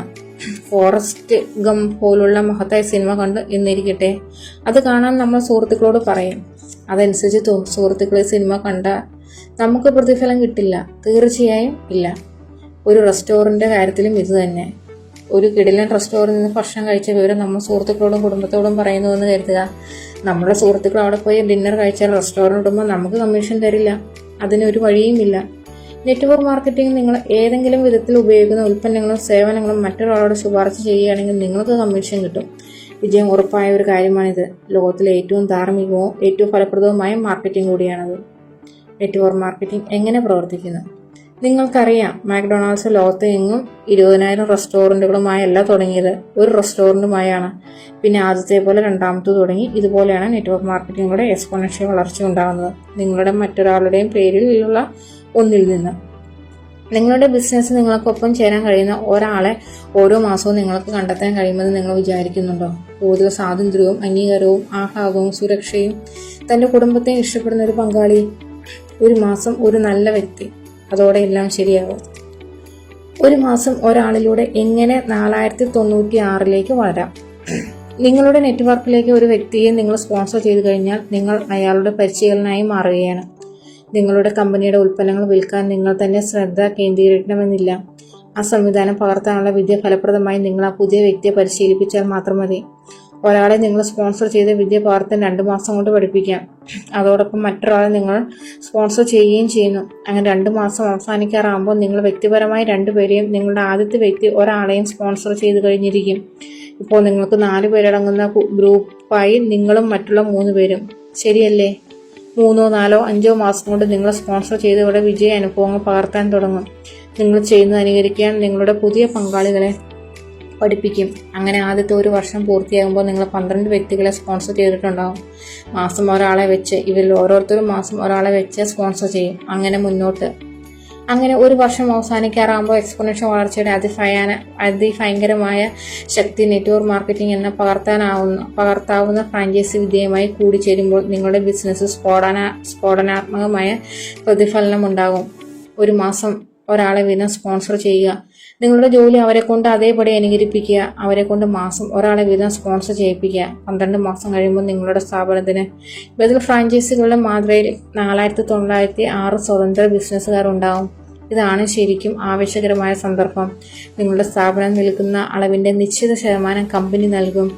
നെറ്റ്വർക്ക് മാർക്കറ്റിംഗ് കമ്പനി സെയിൽസ് കമ്മീഷനായി 3% മുതൽ 28% വരെയാണ് നൽകുന്നതെന്ന് കരുതുക. 1 മാസം നിങ്ങൾക്ക് $12,000 അതിലധികമോ നേടാം. ഇങ്ങനെയാണ് സുഹൃത്തെ അനുകരണ വിദ്യയിലൂടെ സമ്പത്തിലേക്കുള്ള നിങ്ങളുടെ വഴി കണ്ടെത്താനാകുന്നത്. നെറ്റ്വർക്ക് മാർക്കറ്റിനെ കുറിച്ചുള്ള തർക്കമില്ലാത്ത സത്യങ്ങൾ. നെറ്റ്വർക്ക് മാർക്കറ്റിന് പുറകിലെ തത്വങ്ങളെക്കുറിച്ച് നാം ധാരാളം സംസാരിച്ചു. ഈ ചലനാത്മക വ്യവസായത്തെക്കുറിച്ച് ചില സത്യങ്ങൾ കൂടി പറയാം. ആദ്യമായി ഫ്രാഞ്ചൈസിങ്ങിനെ പോലെ നെറ്റ്വർക്ക് മാർക്കറ്റും 60 വർഷം പ്രായമായ വ്യവസായമാണ്. നിർമ്മാതാക്കളിൽ നിന്ന് ഉപഭോക്താക്കളിലേക്ക് സാധനങ്ങളും സേവനങ്ങളും വിതരണം ചെയ്യാനുള്ള ഏറ്റവും ഫലപ്രദവും കരുത്തുറ്റമായ മാർഗമാണിത്. ഇന്ന് 125 രാജ്യങ്ങളിൽ ബിസിനസ് നടത്തുന്നതിനുള്ള അംഗീകൃത മാർഗമായി നെറ്റ്വർക്ക് മാർക്കറ്റിംഗ് മാറിയിട്ടുണ്ട്. ലോകത്താകമാനം ഏകദേശം 67.6 മില്യൺ ആളുകൾ ഏതെങ്കിലും ഒരു നെറ്റ്വർക്ക് കമ്പനിയുടെ സ്വതന്ത്ര വിതരണക്കാരനാണ്. കോടീശ്വരന്മാരായ നിക്ഷേപകൻ വാറൻ ബുഫെ ഒരു നെറ്റ്വർക്ക് മാർക്കറ്റിംഗ് കമ്പനി വില കൊടുത്ത് വാങ്ങിയാണ് ഈ വ്യവസായത്തിൽ പ്രവേശിച്ചത്. നെറ്റ്വർക്ക് മാർക്കറ്റിംഗ് ഒരു തിയറി മാത്രമല്ല എന്ന് വ്യക്തമാണ്, അത് തർക്കരഹിതവുമാണ്. 50 വർഷം മുമ്പ് എങ്ങനെയായിരുന്നുവോ ഫ്രാഞ്ചൈസിങ്, അതുപോലെയാണ് ഇന്ന് നെറ്റ്വർക്ക് മാർക്കറ്റിംഗ്. അത് ജനകീയമായ ഒരു ഫ്രാഞ്ചൈസിംഗ് ആശയമാണ്. അത് ക്രമാതീതമായി വളരുന്നു, വളർച്ചയുടെ ഏറ്റവും ഉയർന്ന കൊടുമുടിയിലെത്തുകയും ചെയ്യുന്നു. കുതിച്ചുചാട്ടത്തിലൂടെയും അതിരുകളിലൂടെയും വളരുന്നു. കഴിഞ്ഞ ഏതാനും വർഷങ്ങളിൽ ഈ വ്യവസായം ശ്രദ്ധേയമായ നേട്ടം കൈവരിച്ചിട്ടുണ്ട്. 1990കളുടെ ആദ്യം ഞാൻ ഈ വ്യവസായത്തെക്കുറിച്ച് എഴുതാൻ തുടങ്ങുമ്പോൾ നെറ്റ്വർക്ക് വർഷം $20 ബില്യൺ ബിസിനസ്സായിരുന്നു. അവിടെ നിന്ന് വർഷത്തിൽ 10% വളർച്ച കൈവരിച്ച് 2009 ആയപ്പോഴേക്കും ആഗോളതലത്തിൽ $100 ബില്യൺ വ്യവസായമായി മാറി. ഈ പടുകൂറ്റൻ വളർച്ച ഇപ്പോഴും തുടരുകയാണ് എന്നതാണ് ഏറ്റവും മികച്ച വാർത്ത. ഈ വളർച്ച ഗ്രാഫ് കാണിക്കുന്നത് പോലെ നെറ്റ്വർക്ക് മാർക്കറ്റിംഗിന്റെ സുവർണ്ണ യുഗത്തിലേക്ക് പ്രവേശിക്കുകയാണ് ഇന്ന് നമ്മൾ. 40 വർഷം മുമ്പുണ്ടായിരുന്ന ഫ്രാഞ്ചൈസിങ്ങിനെ പോലെയാണ് ഇന്ന് നെറ്റ്വർക്ക് മാർക്കറ്റിംഗ്. ഏറ്റവും മികച്ചത് ഇനി വരാനിരിക്കുന്നതേ ഉള്ളൂ. നെറ്റ്വർക്ക് മാർക്കറ്റിന്റെ പരിധികളില്ലാത്ത വളർച്ച ഞാൻ പ്രവചിക്കുന്നു. അടുത്ത ദശകത്തിൽ ഫ്രാഞ്ചൈസി വിൽപ്പനയെ ഈ ബിസിനസ് കവച്ചു വയ്ക്കും. ഇതൊരു പ്രധാന പ്രവണത എന്നതിനേക്കാൾ ആഗോളതലത്തിൽ നടക്കുന്ന ലോകവ്യാപകമായൊരു പ്രസ്ഥാനമാണ്. ഞാൻ ഇതിനെ സ്ക്വയർ പ്രസ്ഥാനം എന്ന് വിളിക്കുന്നു. സ്ക്വയർ എന്നാൽ എക്സ്പോണൻഷ്യൽ സംരംഭകൻ. വീട് അടിസ്ഥാനമാക്കിയുള്ള ഒരു സംരംഭത്തിലൂടെ ഉണ്ടാകുന്ന വേലിയേറ്റത്തിരകളുടെ നേട്ടം നെറ്റ്വർക്ക് മാർക്കറ്റിംഗിലൂടെ അനുഭവിക്കാൻ കഴിയും. അത് ലോകത്തെ പറപ്പിക്കാൻ ഒരുങ്ങുകയാണ്. നിങ്ങൾ സ്വയം ചോദിക്കേണ്ട ചോദ്യം ഇതാണ്: അടുത്ത ദശകത്തിൽ നെറ്റ്വർക്ക് മാർക്കറ്റിംഗിൽ ഉണ്ടാകുന്ന സ്ഫോടനാത്മകമായ വളർച്ച നിരീക്ഷിക്കുന്ന ഒരാളാകുമോ ഞാൻ, അതോ അതിനെ സ്ഫോടനാത്മകമാക്കാൻ സഹായിക്കുന്ന ഒരാളായി മാറുമോ? അങ്ങനെ അതിൽ നിന്ന് ലാഭം നേടുന്ന ഒരാൾ. ഉപസംഹാരം. ഇനി നിങ്ങളുടെ ഊഴം. സൈന്യങ്ങളുടെ അധിനിവേശത്തെ ചെറുക്കാം, എന്നാൽ സമയമാകുമ്പോൾ എത്തുന്ന ഒരു ആശയത്തെ ചെറുക്കാൻ കഴിയില്ല. Victor Hugo. പ്രകൃതിയിലെ ഏറ്റവും മികച്ച അനുകർത്താക്കളായ കമ്പിളിപ്പുഴുവിന്റെ കഥയാണ് ഈ പുസ്തകം ഉപസംഹരിക്കാനുള്ള ഏറ്റവും മികച്ച വഴി. അതിമനോഹരങ്ങളായ ഈ ചെറു ജീവികൾ ഒരു പ്രകടനത്തിനെന്ന പോലെ ഒന്നിനു പുറകെ മറ്റൊന്നായാണ് നീങ്ങുക. ഇവ തങ്ങൾക്കൊപ്പമുള്ള മറ്റു പുഴുക്കളുടെ സ്വഭാവം അതേപടി അനുകരിക്കുന്നതിൽ സമർത്ഥരാണ്. അഥവാ എങ്ങനെ അനുകരിക്കാമെന്ന് അവർക്ക് അറിയാം. പരസ്പരം ഒന്നിനു പുറകെ മറ്റൊന്നായി മുട്ടിമുട്ടി മൈലുകളോളം പിന്തുടരുക എന്നത് അവയുടെ സാമൂഹിക ചോദനയാണ്. വർഷങ്ങൾക്ക് മുമ്പ് ഫ്രാൻസിലെ ഒരു ശാസ്ത്രജ്ഞൻ ഇവയുടെ സാമൂഹിക ചോദന എത്രത്തോളം ശക്തിയുള്ളതാണ് എന്ന് കണ്ടെത്താൻ ഒരു അനൗപചാരിക പരീക്ഷണം നടത്തി. കമ്പിളിപ്പുഴുക്കളുടെ ഇഷ്ടഭക്ഷണമായ ഇലകളും വെള്ളവും നിറച്ച ഒരു കൂറ്റൻ പൂപാത്രത്തിന്റെ വക്കിൽ നിരവധി പുഴുക്കളെ എടുത്തുവെച്ചു. മുമ്പിൽ നീങ്ങുന്ന പുഴുവിന്റെ പുറകിലായി പൂപാത്രത്തിന്റെ വക്കിലൂടെ ചുറ്റോടും ചുറ്റും മറ്റു പുഴുക്കൾ നീങ്ങാൻ തുടങ്ങി. വിചിത്രമെന്ന് പറയട്ടെ, ഭക്ഷണവും വെള്ളവും പുഴുക്കളുടെ ഏതാനും ഇഞ്ചുകൾ അടുത്തുണ്ട്. എന്നാൽ സാമൂഹിക ചോദന അത്രമേൽ ശക്തമായതിനാൽ ഒരു പുഴു പോലും ആ പ്രകടനത്തിന്റെ വഴി തെറ്റിച്ച് ഭക്ഷണവും വെള്ളവും കഴിക്കാൻ നീങ്ങിയില്ല. 7 ദിവസത്തെ നിർത്താത്ത സഞ്ചാരത്തിനൊടുവിൽ എല്ലാ പുഴുക്കളും അവശരായി ചത്തൊടുങ്ങി. നിങ്ങൾ ആരെയാണ് അനുകരിക്കാൻ തിരഞ്ഞെടുക്കുന്നത്? പ്രകടനമായി നീങ്ങുന്ന കമ്പിളിപ്പുഴുക്കളെ പോലെ നാം മനുഷ്യർക്കും അതിശക്തമായ ഒരു സാമൂഹ്യ ചോദനയുണ്ട്. അതുകൊണ്ടാണ് നമ്മളും കമ്പിളിപ്പുഴുക്കളെ പോലെയാകുന്നത്. എന്നാൽ നമ്മുടെ സാമൂഹ്യ ചോദന ചിന്തിക്കാനുള്ള നമ്മുടെ കഴിവുമായി ബന്ധപ്പെട്ടിരിക്കുന്നു. നമുക്ക് ചിന്തിക്കാനുള്ള കഴിവും യുക്തിബോധവും ഉള്ളതുകൊണ്ട് നമുക്ക് ഒരു തിരഞ്ഞെടുപ്പ് നടത്താം. എന്നാൽ പുഴുക്കൾ പൂർണ്ണമായും മറ്റു പുഴുക്കളുടെ കാരുണ്യത്തിലാണ്. പുഴുക്കളിൽ നിന്ന് വ്യത്യസ്തമായി കൂട്ടത്തിൽ നിന്ന് തെന്നിമാറാൻ മനുഷ്യന് കഴിയും. നമ്മളെ കടത്തിലേക്കും ആശ്രിതത്വത്തിലേക്കും നയിക്കുന്ന സംവിധാനങ്ങളെ പകർത്തിക്കൊണ്ടിരിക്കുന്ന, അതുവഴി മറ്റുള്ളവരെ നാശത്തിലേക്ക് നയിക്കുന്ന ആളുകളിൽ നിന്ന് തെന്നിമാറാൻ നമുക്ക് കഴിയും. മറ്റൊരു വിധത്തിൽ പറഞ്ഞാൽ നമ്മളെ പുരോഗതിയിലേക്കും സമൃദ്ധിയിലേക്കും നയിക്കുന്ന സംവിധാനങ്ങളെ അനുകരിക്കുന്ന ആളുകളെ തിരഞ്ഞെടുക്കാൻ നമുക്ക് കഴിയും. നിങ്ങൾ എങ്ങനെയുള്ള ആളാണ്? തൊട്ടു മുന്നിലുള്ള പുഴുവിനെ അന്ധമായി അനുകരിച്ച് അവയ്ക്ക് പുറകിൽ പ്രകടനമായി നീങ്ങുന്ന കമ്പിളിപ്പുഴുവിനെ പോലെയാണോ നിങ്ങൾ? 95% വെറും മരണത്തിലേക്ക് നയിക്കുന്ന കമ്പിളിപ്പുഴുവിനെ പോലെ, വെറും ഒരു സർക്കാർ പെൻഷനിൽ അവസാനിപ്പിക്കുന്ന കമ്പിളിപ്പുഴുക്കളുടെ അതേ പ്ലാൻ അനുകരിക്കുന്ന ആളാണോ നിങ്ങൾ? അതോ കൂട്ടത്തിൽ നിന്ന് വേർപിരിഞ്ഞ് യഥാർത്ഥ സമ്പത്തിലേക്ക് നിങ്ങളെ നയിക്കുന്ന ശരാശരി ആയ ഒരു മാർഗം അനുകരിക്കുന്ന 5% പെട്ട ആളാണോ നിങ്ങൾ?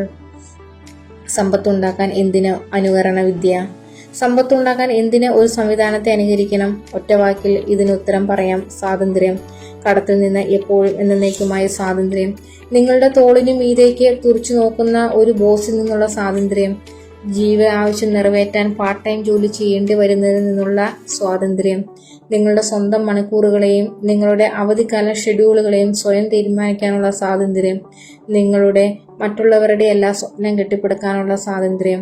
കുറച്ച് പണത്തിന് വേണ്ടി കൂടുതൽ ജോലി ചെയ്ത് പൂർണ്ണമായും സംഘർഷത്തിൽ ജീവിക്കുന്നതിൽ നിന്നുള്ള സ്വാതന്ത്ര്യം. നിങ്ങൾക്ക് ആവശ്യമുള്ള സമയത്ത് ആവശ്യമുള്ള കാര്യം ചെയ്യാൻ ആവശ്യമായ പണവും സമയവും ഉണ്ടായിരിക്കുക എന്നതാണ് യഥാർത്ഥ സമ്പത്ത് എന്ന കാര്യം ഓർക്കുക. ശരിയായ സമ്പത്ത് സ്വതന്ത്ര എന്ന വാക്കിനെ സ്വതന്ത്ര സംരംഭം എന്ന വാക്കിലേക്ക് കൂട്ടിച്ചേർക്കുന്നു. യഥാർത്ഥ സമ്പത്തും സ്വാതന്ത്ര്യവും ചേർന്നാൽ സ്വതന്ത്ര സംരംഭമാവും. ഇതാണ് സുഹൃത്തെ യഥാർത്ഥ സമ്പത്ത് ഉണ്ടാക്കാനുള്ള ഒരു സംവിധാനം അനുകരിക്കേണ്ടതിൻ്റെ അനിവാര്യത വ്യക്തമാക്കുന്ന മറ്റേതൊരു കാരണത്തെക്കാളും ഉപരിയായ കാരണം. ഇനി നിങ്ങളുടെ ഊഴം. നിങ്ങൾക്കിത് ചെയ്യാൻ കഴിയും. നെറ്റ്വർക്ക് മാർക്കറ്റിംഗിൽ വിജയിക്കാനുള്ള എല്ലാ വൈദഗ്ധ്യവും നിങ്ങൾക്കുണ്ട്. കാരണം ജന്മന നിങ്ങൾ ഒരു മാസ്റ്റർ അനുകർത്താവാണ്. കമ്പിളിപ്പുഴുക്കളെ പോലെ അവസാനിക്കാത്ത വൃത്തത്തിന് ചുറ്റും കറങ്ങിക്കൊണ്ടിരിക്കുന്നതിന് പകരം നിങ്ങളെ സമ്പന്നനാക്കാൻ കഴിയുന്ന ഒരു സംവിധാനം തിരഞ്ഞെടുക്കാനും അതിനെ അനുകരിക്കാനും പറ്റിയ സമയമാണിത്. അങ്ങനെ നിങ്ങൾക്ക് 95% റാങ്കിൽ നിന്ന് വേർപെട്ടു പോരാൻ കഴിയും. കൂട്ടത്തിൽ നിന്ന് വേർപെട്ട് യഥാർത്ഥ സമ്പത്തും പൂർണ്ണ സ്വാതന്ത്ര്യവും സൃഷ്ടിക്കാനുള്ള നിങ്ങളുടെ ഊഴമാണിത്. ലളിതമായ സത്യം ഇതാണ്: ഇപ്പോൾ നിങ്ങൾ ചെയ്യുന്നതല്ല നിങ്ങൾ അനിവാര്യമായി ചെയ്യേണ്ടത്. നിങ്ങൾ അനുകരണ വിദ്യയിൽ വിദഗ്ധരാണ് അല്ലേ? അതുകൊണ്ട് നിങ്ങളുടെ സ്വപ്നവുമായി നിങ്ങളെ ഒത്തുതീർപ്പിലെത്തിക്കുന്ന ഒരു സംവിധാനത്തിന് പകരം നിങ്ങളുടെ സ്വപ്നം തിരിച്ചറിയാൻ സഹായിക്കുന്ന ഒരു സംവിധാനത്തെ അനുകരിക്കാൻ സമയമായി എന്ന് നിങ്ങൾ വിചാരിക്കുന്നില്ലേ? ഉവ്വ്, തീർച്ചയായും. ഭാവിയെക്കുറിച്ചുള്ള നിങ്ങളുടെ യഥാർത്ഥ ഭീതികൾ എന്താണ്? യഥാർത്ഥ സമ്പത്ത് ഉണ്ടാക്കാനുള്ള ഒരു സംവിധാനം അനുകരിക്കുന്നതിൽ ഭയപ്പെടേണ്ടതില്ല. ലോകത്തെ 95% ജനങ്ങളെപ്പോലെ മരണം, പൈസ ഇല്ലാത്ത അവസ്ഥ, കുടുംബത്തെയോ ചർച്ചിനെയോ സർക്കാരിനെയോ ആശ്രയിച്ച് കഴിഞ്ഞുകൂടി ഒടുങ്ങണോ എന്നതിനെക്കുറിച്ചൊക്കെ ആയിരിക്കണം നിങ്ങളുടെ യഥാർത്ഥ ഭീതി. പട്ടിണിയുടെ നിലവാരത്തിലുള്ള ഒരു പെൻഷനുമായി ജീവിതത്തിലെ സുവർണ വർഷങ്ങളിൽ വിരമിക്കണോ എന്നതിലായിരിക്കണം യഥാർത്ഥ ഭീതി. നിങ്ങൾക്ക് ഇതിലും കൂടുതൽ കഴിയുമെന്ന് ഹൃദയത്തെ തൊട്ട് അറിയാമെങ്കിലും ഒരു ഇടത്തരക്കാരന്റെ ജീവിതത്തിലേക്ക് ചുരുങ്ങുന്നതിലായിരിക്കണം യഥാർത്ഥ ഭീതി. സ്വപ്ന സാക്ഷാത്കാരത്തിന് ഉതകാത്ത ഒരു പ്ലാൻ അനുകരിച്ച് നിങ്ങളുടെ സ്വപ്നം ഉപേക്ഷിക്കേണ്ടി വരുന്നതിനെ കുറിച്ചായിരിക്കണം യഥാർത്ഥ ഭീതി. പ്രിയ സുഹൃത്തെ, നിങ്ങളുടെ സ്വപ്നങ്ങളെ അപഹരിക്കാൻ നെഗറ്റീവ് വ്യക്തികളെ അനുവദിക്കരുത്. നെഗറ്റീവ് ആളുകൾ പ്രകടനമായി പോകുന്ന കമ്പിളിപ്പുഴുക്കളെ പോലെയാണ്. അവരുടെ സംവിധാനങ്ങളെ അനുകരിക്കാൻ അവർ നിങ്ങളെ നിർബന്ധിക്കും. പേച്ചക്കുകളുമായി ജീവിക്കേണ്ടി വരും. അവസാനിക്കാത്ത വൃത്തത്തിന് ചുറ്റും വീണ്ടും വീണ്ടും ചുറ്റിക്കറങ്ങുന്ന അവസ്ഥയിലേക്ക് ഇത് നയിച്ചേക്കാം. അവസരങ്ങൾ പാഴാക്കരുത്.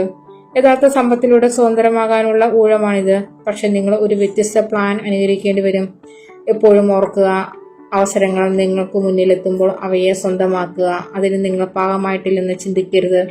ഞാൻ എപ്പോഴും പറയാറുണ്ട്, അവസരങ്ങൾ ഒരിക്കലും പാഴാക്കരുത്. ആരെങ്കിലും ഒരാൾ അതിൻ്റെ നേട്ടം ആദ്യം തന്നെ എടുക്കണം.